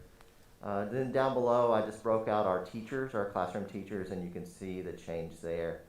The restricted general fund FTE increase, those are staff members we hired to establish our ILC and do some other programs. So there has been a little increase in the number of general fund FTE for teachers this year compared to last year. Very quickly, these are the assumptions and placeholders for our multi-year projection. Our second interim certification is based on the county looking at our multi-year projection and determining whether or not we're an ongoing entity or solvent, so they look at these assumptions, and we get most of these assumptions from the county or from school services. So we build our budgets in the out years based on these assumptions. So when we plug those in, you have 3 years of budgets here on your sheet. You have 21-22, 22-23, and 23-24. You have your beginning fund balance of a little over 13 million projected for next year, revenues of 80 million, expenditures of 78.7 million, transfers out for deferred maintenance and food services of 1.7. So next year, our current multi-year projection shows an operational gain of $472,000. That would give us a reserve for economic uncertainty at the end of next year of 29%. So you just carry that ending fund balance on to the next year. If you look at 22-23, our operational gain is about 1.7, increasing our ending fund balance. And likewise, when you go out to 23-24, we have an operational gain of 2.7 million in that year, creating an ending fund balance of about $28 million. We have other funds. I'm not going to go through all of these. The cafeteria fund is doing better, as I mentioned at the last board meeting, which is a good sign, and we hope to carry that forward into next year. Deferred maintenance, we budgeted $1.6 million, and folks are trying hard to spend all of that this year. There's some things on this agenda, I think, related to deferred maintenance. Fund 17 is our reserve fund. We don't expend anything out here. This is where we keep our reserve for economic uncertainty. These are our bond funds, Measure E and Measure BH. We have adjusted projected expenditures down to a level we think is more appropriate for this year of $110 million of expenditures projected for the current year. Fund 25, your developer fees. We've used a lot of our developer fees to work through reconfiguration. The item you just approved was funded with developer fees. So we expect to expend about 4.1 million in developer fees for the current year. It may be a little bit less than that, but when we look at the multi-year projection for developer fees, there's some big projects going on in the city of Beverly Hills, and we would anticipate some additional developer fees coming in next year. Self-insured benefits, this is an in and out for the district. And retiree benefits, this is our OPEB funding. We continue to fund at 2% set aside for OPEB, our future retiree liabilities. So in conclusion, LACO will review this report. They'll look at our multi-year projection, and they will give us a positive certification if the board so recommends. Any questions? Ah, fantastic, fantastic. Amanda, Dr. Stern. You know, I'm really impressed looking at the surplus and also that the reserve funds look so robust. Would you say that a lot of that, in part, is because we were fortunate enough to get some of the ESSER dollars and the COVID federal dollars, or I also see that the property values have continued to go up a bit. How do you attribute such a great, a relatively good surplus that I see? So it's really not related to the ESSER dollars, because when we get those in, we budget that we're going to expend them all. So I'll budget the revenue on the revenue side, but then on the expense side, I go ahead and budget that I'm going to expend all of that. So that really doesn't contribute to the increase in the reserve. That really is a function of we're going to have fewer employees if we continue to decline in enrollment, and also our property tax revenues are going up. So it's really a shrinking workforce and increasing property tax revenues. Thank you. Mr. Margot. Thank you. Thank you, Wade, and your department for wonderful and positive budget presentation. It's nice to now start shifting into these more sunnier outlooks.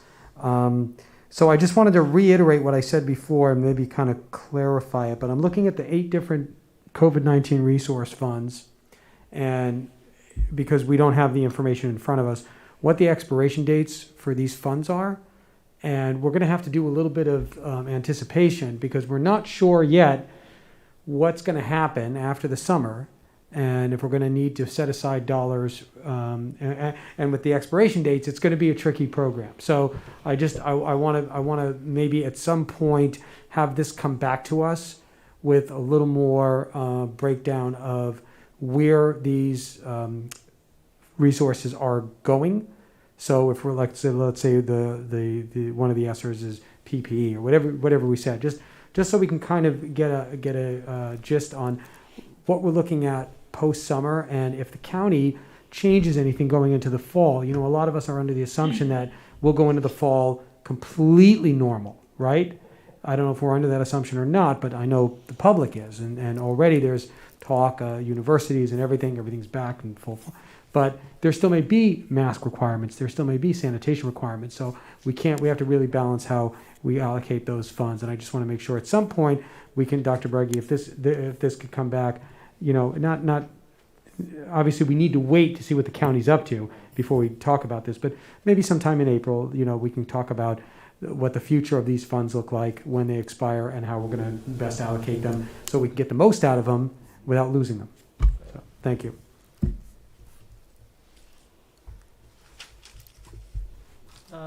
Mary. Mrs. Wells. I think along the same lines about the COVID-19 funds expiring, and I think you may have already answered this question for me before, so I apologize. But do the developer funds have an expiration date as well? If you look at the code, it talks about expending the funds. Expending the funds relatively quickly after you receive them. So the advice to any board or any district is that as you receive developer funds, you should expend them for the students that are currently in your school district are going to be coming to your school district. So it's not a good practice to just get millions of dollars in developer funds and just let them sit there. They really need to be expended for expanding program or facilities for students. Thank you. Mrs. Walker-Schuman. Thank you. I have to say again, thank you so much for such an incredibly clear report for the good news. This is always the kind of news we'd like to receive. I just want to be clear on a couple of things. On your first slide, when you said that it was 69 cents for every dollar that was local property tax, I just want to be clear for the public, that doesn't mean only Beverly Hills. That actually is a very complex formula that includes other parts of LA County as well, right? So the property tax collection formula was developed in the 70s, and I'd be lying to you if I told you I understand it 100%. So it's very, very complex. A majority of it is based on the property values in Beverly Hills, but it has some interaction with the property values in the entire county. So we can do a seminar on that, but it is very complex. I don't need a seminar, thank you. That's not what I was asking for. I just want to be clear for the public that it's not solely derived off of off of Beverly Hills. Right, it's not a direct one-for-one. Right, okay. Correct. And then also, again, I don't have a question, I just want to draw attention to, you know, in our budget, we are allocating, it looks like 75 cents for every dollar we spend is for employee salaries and benefits. And I mean, that's normal. I think that's, shows where our priorities are. So I just want to make sure that the public is aware of that. And that's all. Mm-hmm. Well, it goes without saying, Mr. Wade, how Roach, that I really, the clarity of your report, but now the great news of the report, which I suspected from when we last heard from you was going to be so positive. So, and I just like to make a brief comment about the developer fees. You just have to drive around Beverly Hills a little bit, especially on the north side, and see that every other home is being torn down and rebuilt. And our developer fees comes from that very generous person that's building that home. And so just keep on building in Beverly Hills is what I say. And hopefully there'll be some children that'll be coming in with it. So thank you again. And so President Marcus, if you can share this good fiscal news with Mr. Spitz, because he would like to hear this. For sure. Thank you. All right, so we're voting on Okay, adopting it, yeah? can we have a motion, a vote to approve the 2021? All those, let's see, Dr. Stern, Yes. Mr. Margot, Yes. Mrs. Wells, Yes. Mrs. Walker-Schuman, Yes. and Mrs. Marcus is a yes. Okay, can I get a motion for 14A, please? Sure, I'll make a motion to authorize purchase of desktop computers district-wide non-instructional staff by utilizing NASPO value point PA 7157034 hike. I'll second. Thank you. For motion moved by Mr. Margot, seconded by Mrs. Walker-Schuman. Is there any discussion, any questions on this item? I have a question, and it's probably for Mr. Roach, but in the long term, as we need to replace these devices, how will we work that into the budget in the long term?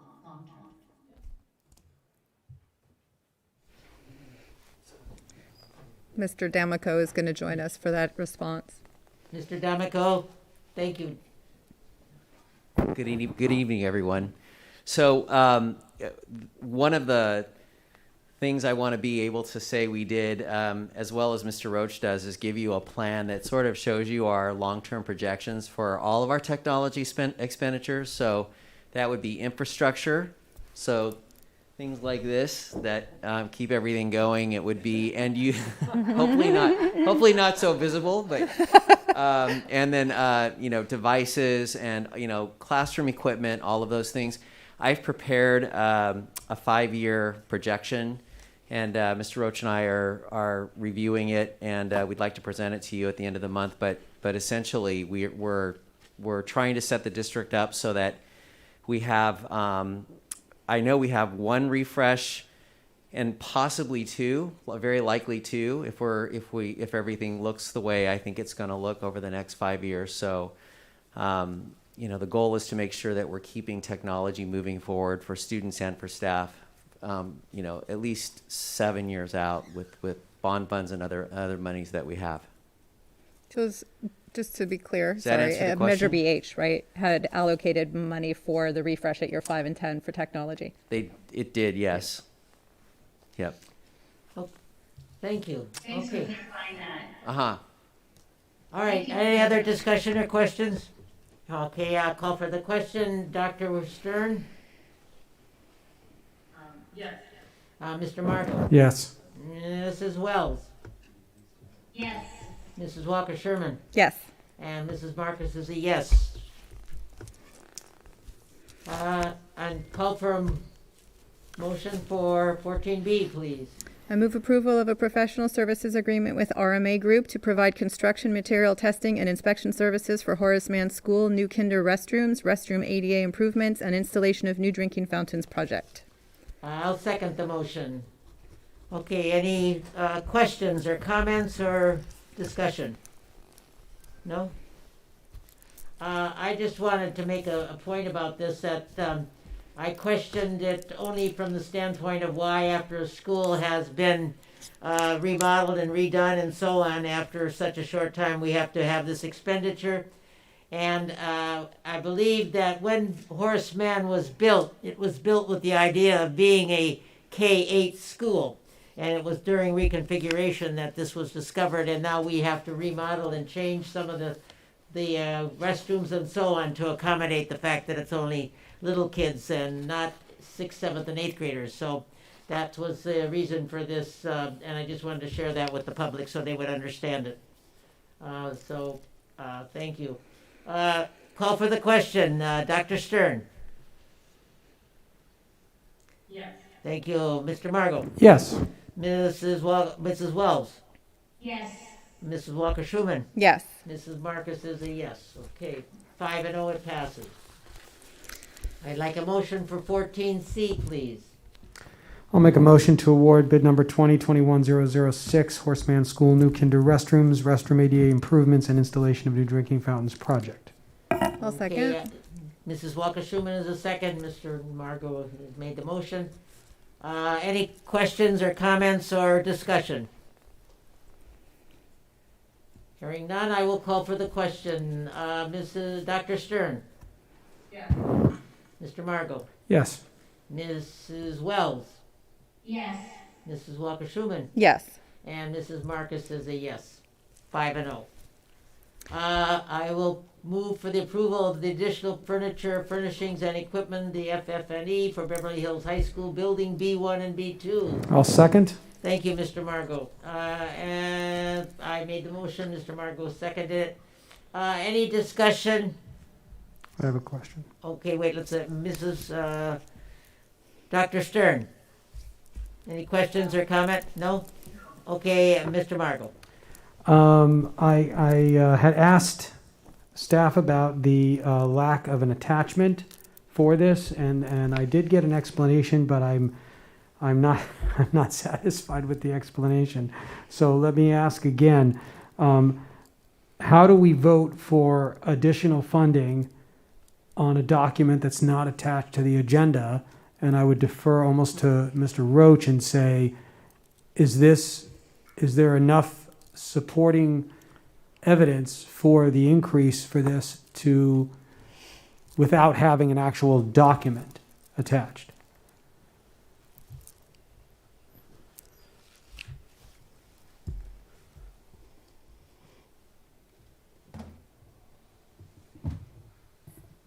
Trustee Margot, I'd have to, that may be a legal question if we can append an additional document later onto the board minutes, which would be something we would need to do. So at this point, the board has two options: to approve with the direction to append backup, or pull it and we bring it forward to the board later.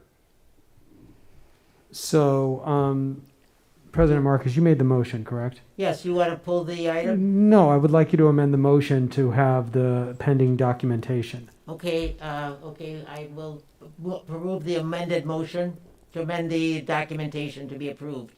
Okay, and I will second your friendly amendment. Okay, so we will call for the amendment, or was it already? No, you just have to make the friendly amendment, and I have Okay. to support it. Are there any other discussion on this item? Yes, Mary, Mrs. Wells.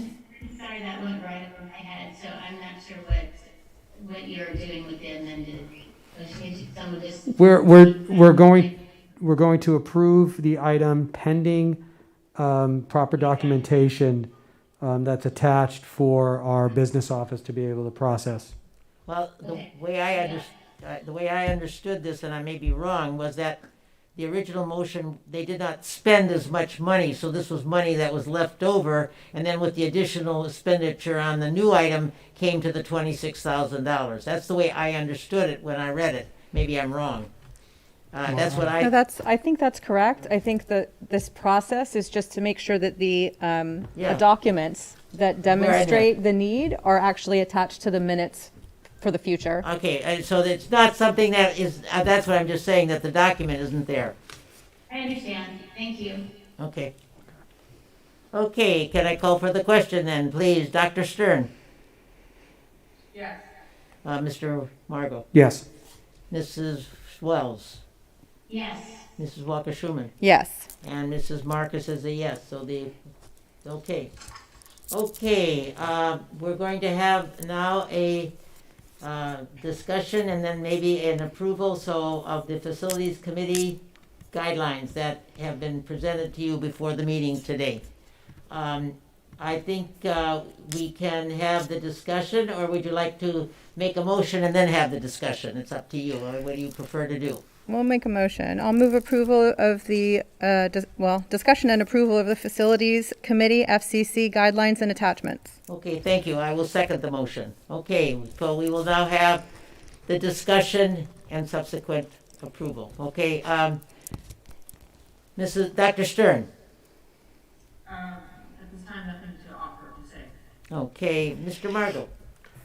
Thank you. There's only a couple of little bits of language that I would like to look at. One is in the first paragraph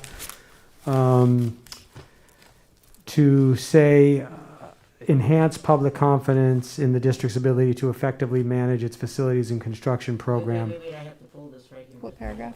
First paragraph. Sorry, I'll wait, Mrs. Marcus. I don't know, I got cut off here, so I have not been able to get back on. And the first one, you want to approve the the mission of the facilities, is that what you're trying to? Yeah, in that paragraph, I just, the terminology to me, to enhance public confidence in the district's ability to effectively manage, may construe that the public doesn't have confidence and we're not effectively managing. And I would just like, if there's a way to amend the language without drawing those suppositions. So.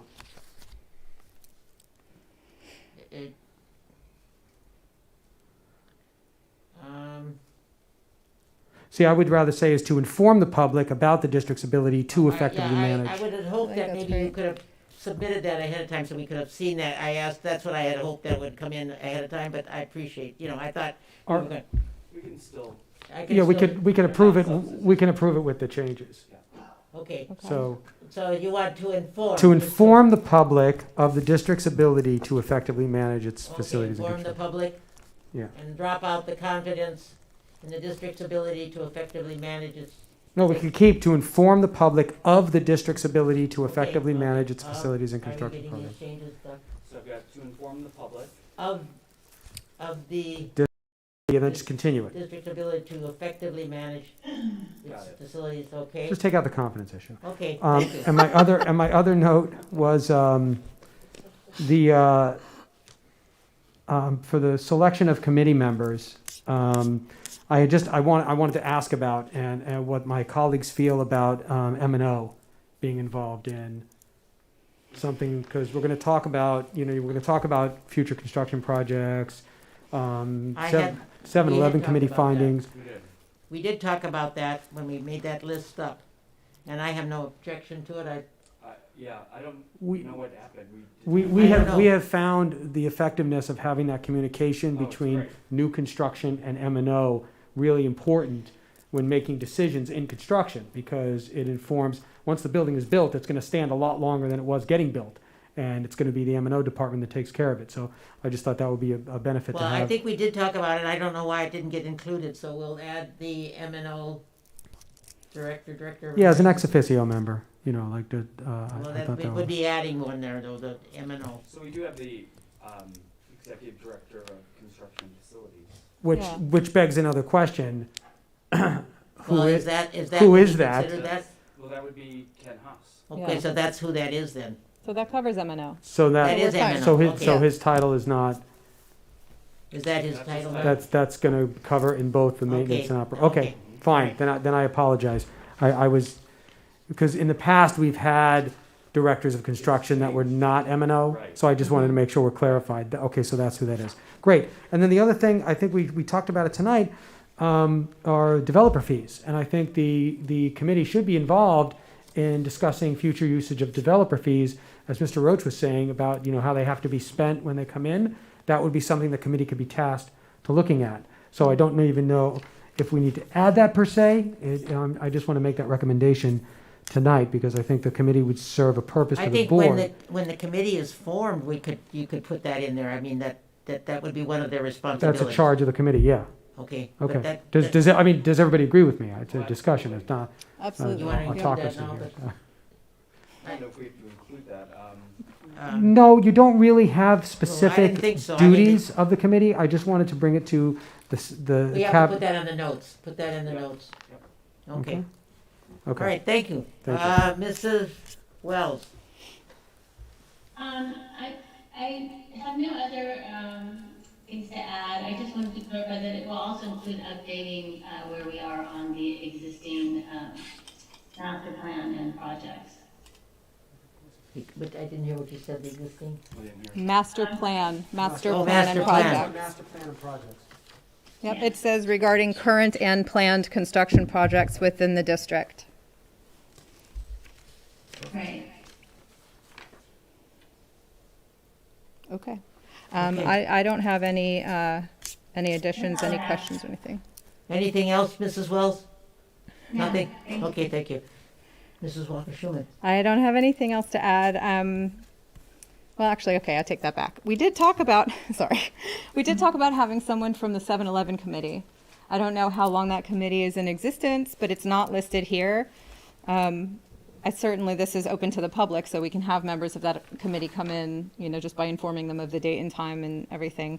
But I think that would be helpful to have someone from 7-Eleven present or contributing. I would say that might be somebody that falls under an appointee for the board, but the 7-Eleven committee has a terminus, right? So Right. it's temporary. It's going to do its job. The CBOC doesn't really have a terminus. Other things like that are going to be around.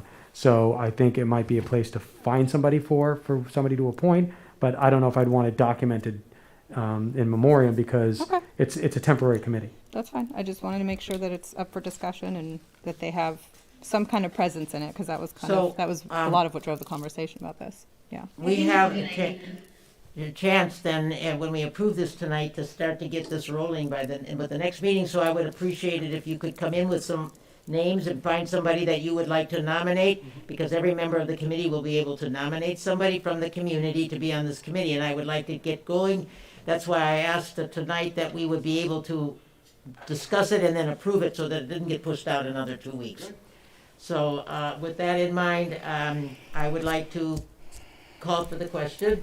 Well, And- I think I have to amend my motion, and you have to amend your second to include the edits that we made. Is that right? Yeah, you can. Yeah. So I will move approval of the Facilities Committee guidelines and attachments with Oh, you actually the just say, I'd changes like to make a reflected. friendly amendment. You don't have to remove it. And I was The a motion, second. so I just want to make an amendment, friendly amendment amendment to- to my motion. Okay. And then she has to approve your. I accept, I second it. amendment to my motion. I second it. Okay. There we are. All right. Robert's Rules of Order Okay, 101. so we're gonna call for the question. I just want to add one other thing, before we move on, because we were talking about, the subcommittees, that I wanted to just, reference, in reference to the meeting that was formerly referred to as the Facility Subcommittee meeting, I just recommend and request that the board receive written advice from council about the practices required for the board members, continued attendance at this meeting, and to be clear, I want to be really clear, that my concern about board governance and compliance with regards to board bylaws and is in no way a reflection of any concern about the work being performed or completed by our construction team, and whom I have the utmost confidence and respect. So I just wanted to really clarify that. Thank you. Thank you. Okay, call for the question, Dr. Stern. Mr. Margot. Yes. Mrs. Wells. Yes. Mrs. Walker-Schuman. Yes. And Mrs. Marcus is a yes, so the motion is to approve as amended. Okay? All right. Next on the agenda is a discussion of approved revised Finance Committee guidelines, and I will just preface this that let's have the motion and then we can have a discussion. I will approve the revised Finance Committee guidelines as submitted. Do we have a second? I'll second. Thank you. Okay, so the change in this particular guideline is for the appointment or up to 2 people from an educational standpoint to be non-officio ex officio members of the committee.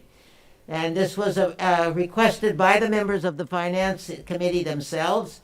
And so we put it on here for that purpose. And I now will have discussion or questions, starting with Dr. Stern. Okay, Mr. Margot. Thank you. Does those of you that attend the Finance Committee meetings, do you see the situation occur where the knowledge that they're requesting would be beneficial for their decision-making process? Has it come to that where they said, we wish we had this resource in the meeting to be able to continue this conversation? Yeah, I think this actually drives off of a change that we had made as a board last year, not to include folks with educational background and really to keep it to those with a background in finance, accounting, that type of thing. So I think the members felt that it was actually helpful to have educators as non-voting ex officio members, and so that was kind of correcting the action that we took last year. So they were asking for up to 2 members, non-voting ex officio members, to be appointed. Because I've noticed that the reports that the Finance Committee make don't happen in the timely fashion where I'm wondering how an educator's point of view would properly affect them. It's not that I have an issue with them opining, I just don't know how that timing would work out. You know, it's for either for audits or for larger budget pictures, what that would look like. I guess it's something that we can try out, and if it helps the committee, great. And if it doesn't, we might be able, as a board, to remove the language.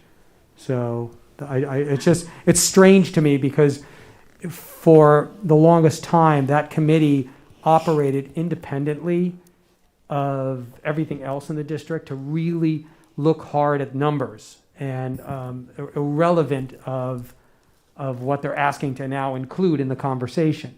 So I'm just wondering if it's going to affect the Finance Committee's work in the future. Will it make it better? Will it make it worse? I don't know. So I will support it tonight as it's a request, and I respect the work that the committee does. But we'll keep an eye on how it affects the ongoing results of what the committee presents to the board. I'll just add that we have had a member that has a background in education who is terming out now, and I voted. You know, when we voted to change this a year ago, I supported that and voted for that. But now that they've come back and said we think this is helpful, I want to provide whatever's going to support them. So if they think it would be helpful to have an educator weigh in, I'm fine with that. It's a non-voting member, so it's really to inform and help make recommendations. It doesn't actually change how they vote on the work that they're doing. Okay. So I would also just add that it's the board may appoint, so it's not that you have to have these people as part of the team, but I know that the Finance Committee is always looking for like real authentic projects to look at and to actually work on. And so if there is something that is related to, the specific school issue, it may be helpful to have somebody that is going to be appointed onto the team to assist. I appreciate that, Dr. Breggy, and thank you, Tristan, because I'm not at those meetings, and it's good to get an insider's view on that. Sure. So thank you. I would just like to make a comment. It's a request. This is a volunteer group of people that come together for the betterment of all parts of our education. And if they felt that they would like to have a viewpoint from somebody that is in a different viewpoint than just the people who are all dealing with finances, I think it might be, it's their request. And I think for the fact that they wouldn't have asked for it if they didn't think it might have helped them. But I mean, maybe in the long run it may not be, but right now they have asked for it, and I think that we should honor their request from that standpoint. So that's just my viewpoint. I agree. So I'll call for Mrs. Wells. I think two things about that. One is that given that such a large portion of our budget is for teachers and benefits, I think it makes sense to have that point of view. And my understanding is, and if not, I would recommend that one of those be not just educational experience, but for special ed, because that's another large part of the budget in many ways. And I think to understand the intricacies of that would be very beneficial for the Finance Committee. And of course, you are on the Finance Committee, so as a board rep, so you would have seen that. I'm newly on, so. But thank you very much. Just an observation that I have. Thank you. Okay, I'll call for the question. Mrs. Wells. I'm sorry, Dr. Stern. Yes. Mr. Margot. Yes. Mrs. Wells. Yes. Mrs. Walker-Schuman. Yes. And Mrs. Marcus is a yes. It approved for 5-0 count. Okay, we have another discussion and approval. I'm going to Should I make the motion? go ahead, Mr. Margot. I'd like to make the motion to approve the revised construction and facilities policy procedures, section 4. I will second the motion. I believe that this is an attempt to bring up to speed and to make the original one, the approval of the facilities committee and guidelines, so it sort of coincides with the article that's in the handbook that brings it together, so a little more that they coincide together. So that was the reason for this particular thing. It just makes the Facilities and Construction Committee in that particular handbook. Puts it in the handbook as a, and so any questions or observations, discussion? Wait, Dr. Stern? I think Ms. Wells has a question. Okay, well, I was going to go around. I'm going around. And Mr. Margot? Yeah, no, I just think now that we voted on the FCC, now it will be included in the construction manual where it should be. So it's just bringing everything in alignment, which is a brings it decent. together, yeah. Okay, Mrs. Wells. I was looking at this and I see where it's highlighted the change from changing the previous facilities subcommittee to be aligned with the new facility subcommittee. But my question is, I also noticed that at the beginning of the section 4, the addition of that paragraph under roles and responsibilities. And I don't know if I'm seeing an older version, if I compared it to an older version, or if this was also language that was added. Because it's not on the one on the website. Not that it's changing necessarily the meaning, but if someone could answer to that, I'd appreciate it. Well, my understanding is that we are only specifically changing this section of the paragraph. Well, that's what I thought. To keep it in alignment. We're not, we could, if there's other things to address, we can bring that back. Right?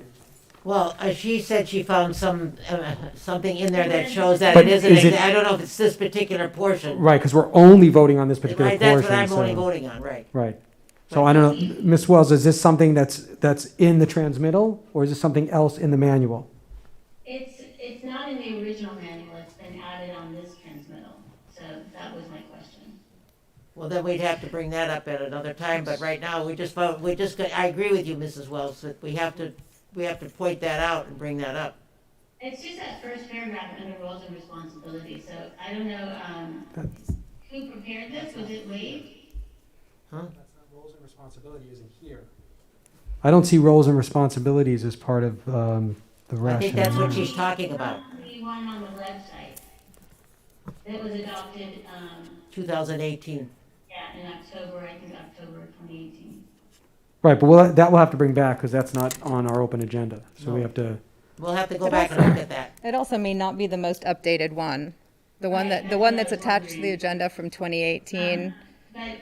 But if so, it's not on that website, and I just wanted to clarify, because are we just only approving that one change, and the other one, if so, we should highlight it, if not,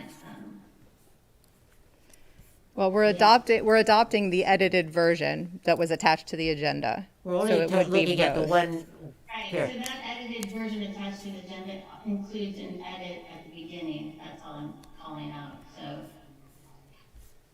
What page are you referring to, Harry?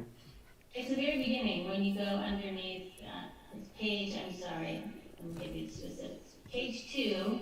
Oh, okay. Under roles and responsibilities, in the version on the website, it does not include that first paragraph. Okay, well, in looking at what's posted on our agenda, it says draft, and this may be a draft version, and the one on the website is the finalized version. So we would probably defer to the one on the website then. And add the language that's highlighted.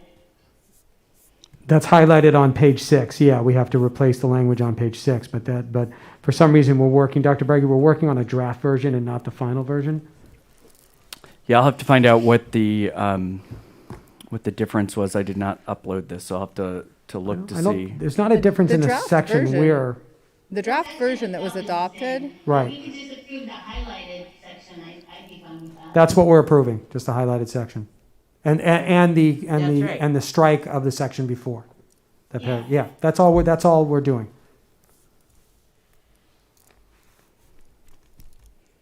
I think the one that was attached to the agenda that was approved in 2018 was a draft version anyway. It wasn't a final version, which I think It as says Jabari it was a raised, was draft. part of the issue. I see. Mhm. Well, the roles and responsibilities are there. Yeah. So it's not on the website, but it is on the one that was voted and adopted in 2018, so we Right. just need to But that was a update. draft also. It says draft on it. Right, so. But so we're this only would voting fix on the one those. section, we're deleting one section and inserting another section at this time, right now. So that's all I'm, So, I mean, we clearly have to, we'll just, You need to we'll look at clean it. this up, because it shouldn't, there shouldn't be a draft version on here yeah, either. that's what, okay.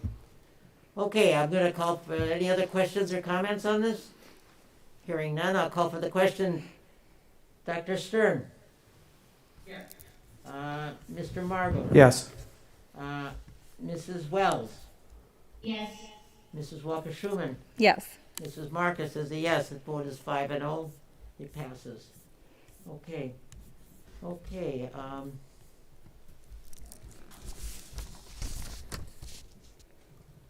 So, oh, I got the wrong one up. Now I gotta go back to my. I think we're at communications from board members. Yeah. Okay. So I lost my thing for a second there. Okay.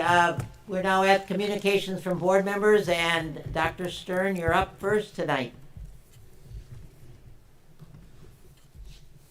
Any comments? I have no comments or questions. Okay, Mr. Margot. I almost got a doctor. My mother would be so proud. Thank you. I want to thank all of our staff, our parents, our families, our students for the past year and how as things evolved this week and change is happening. I was at Horace Mann on Monday, and I know President Marcus was at Hawthorne to see the children come back from a safe distance.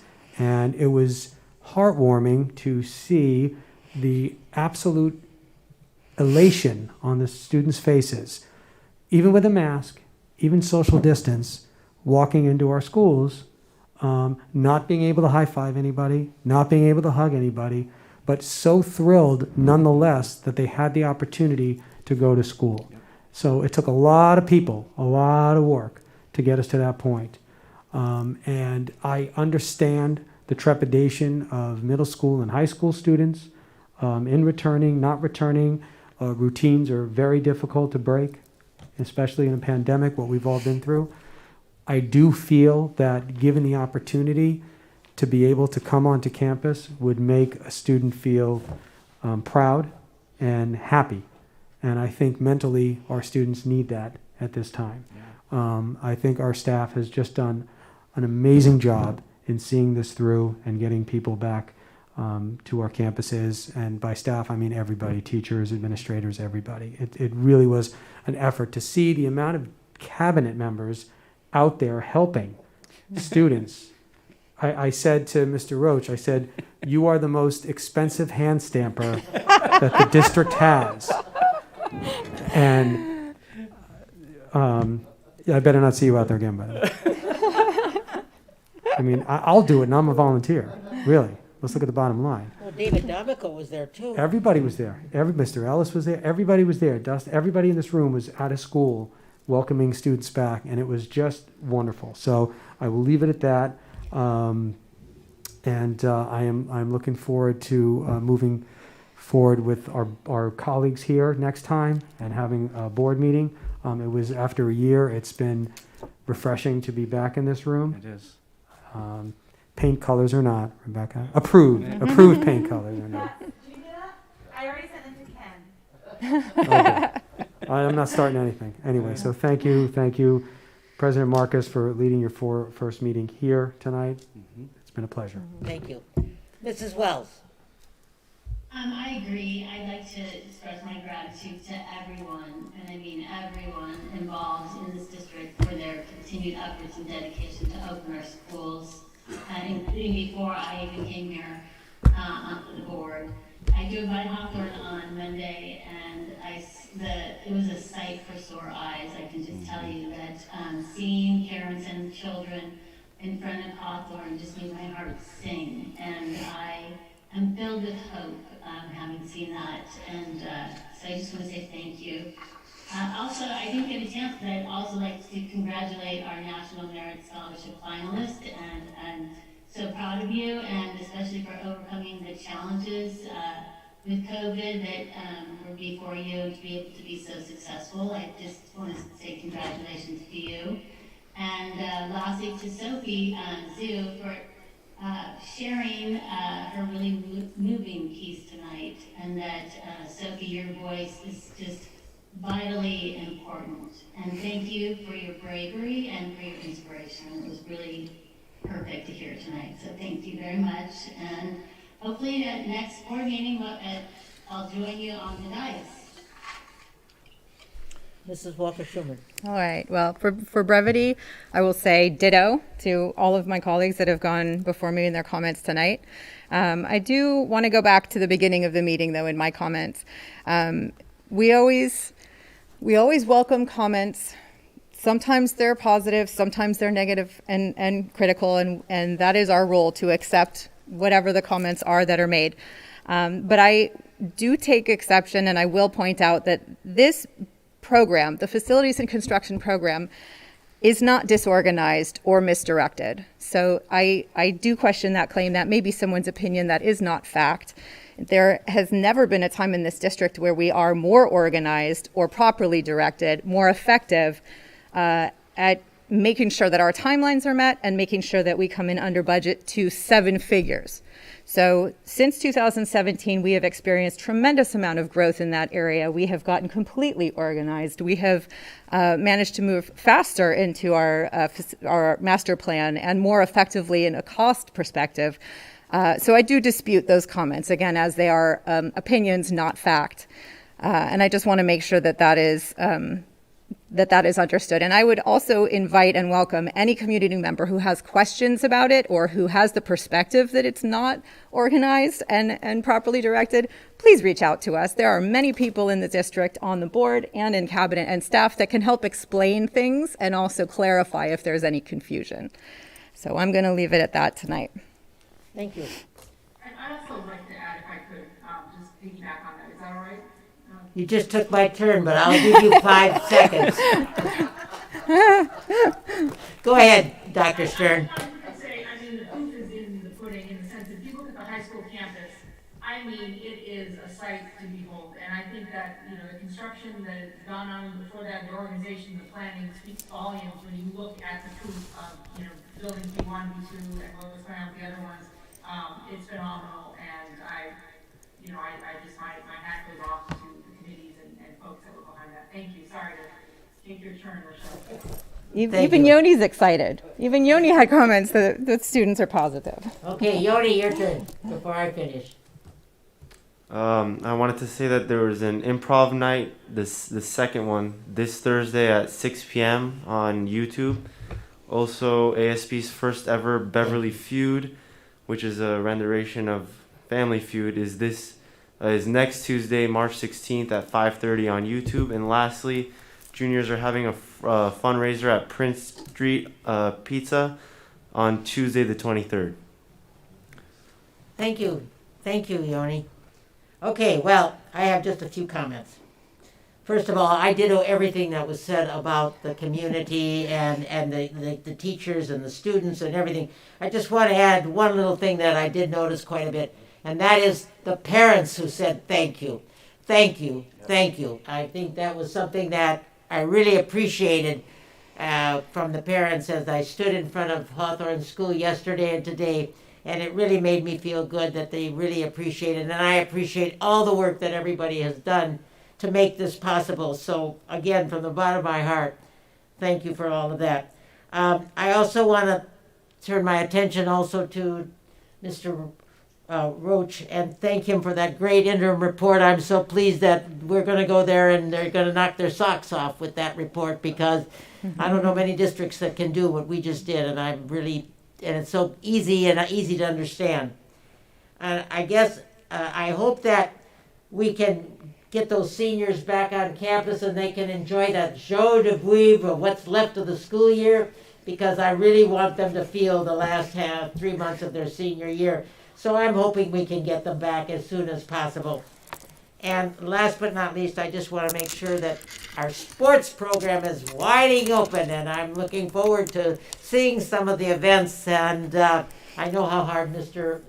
Tim has worked, Mr. Ellis has worked, and I really want to acknowledge that. So thank you very much, Mr. Ellis. And for the 3 months that are left in the school year, let's make them great. Let's have everybody come back and be great, and that's what I want.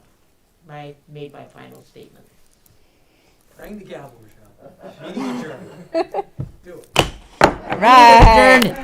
Mazel tov. 7:55. I think, do you have my phone? Forget it. That was. I have to put all this equipment away. Good night.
you.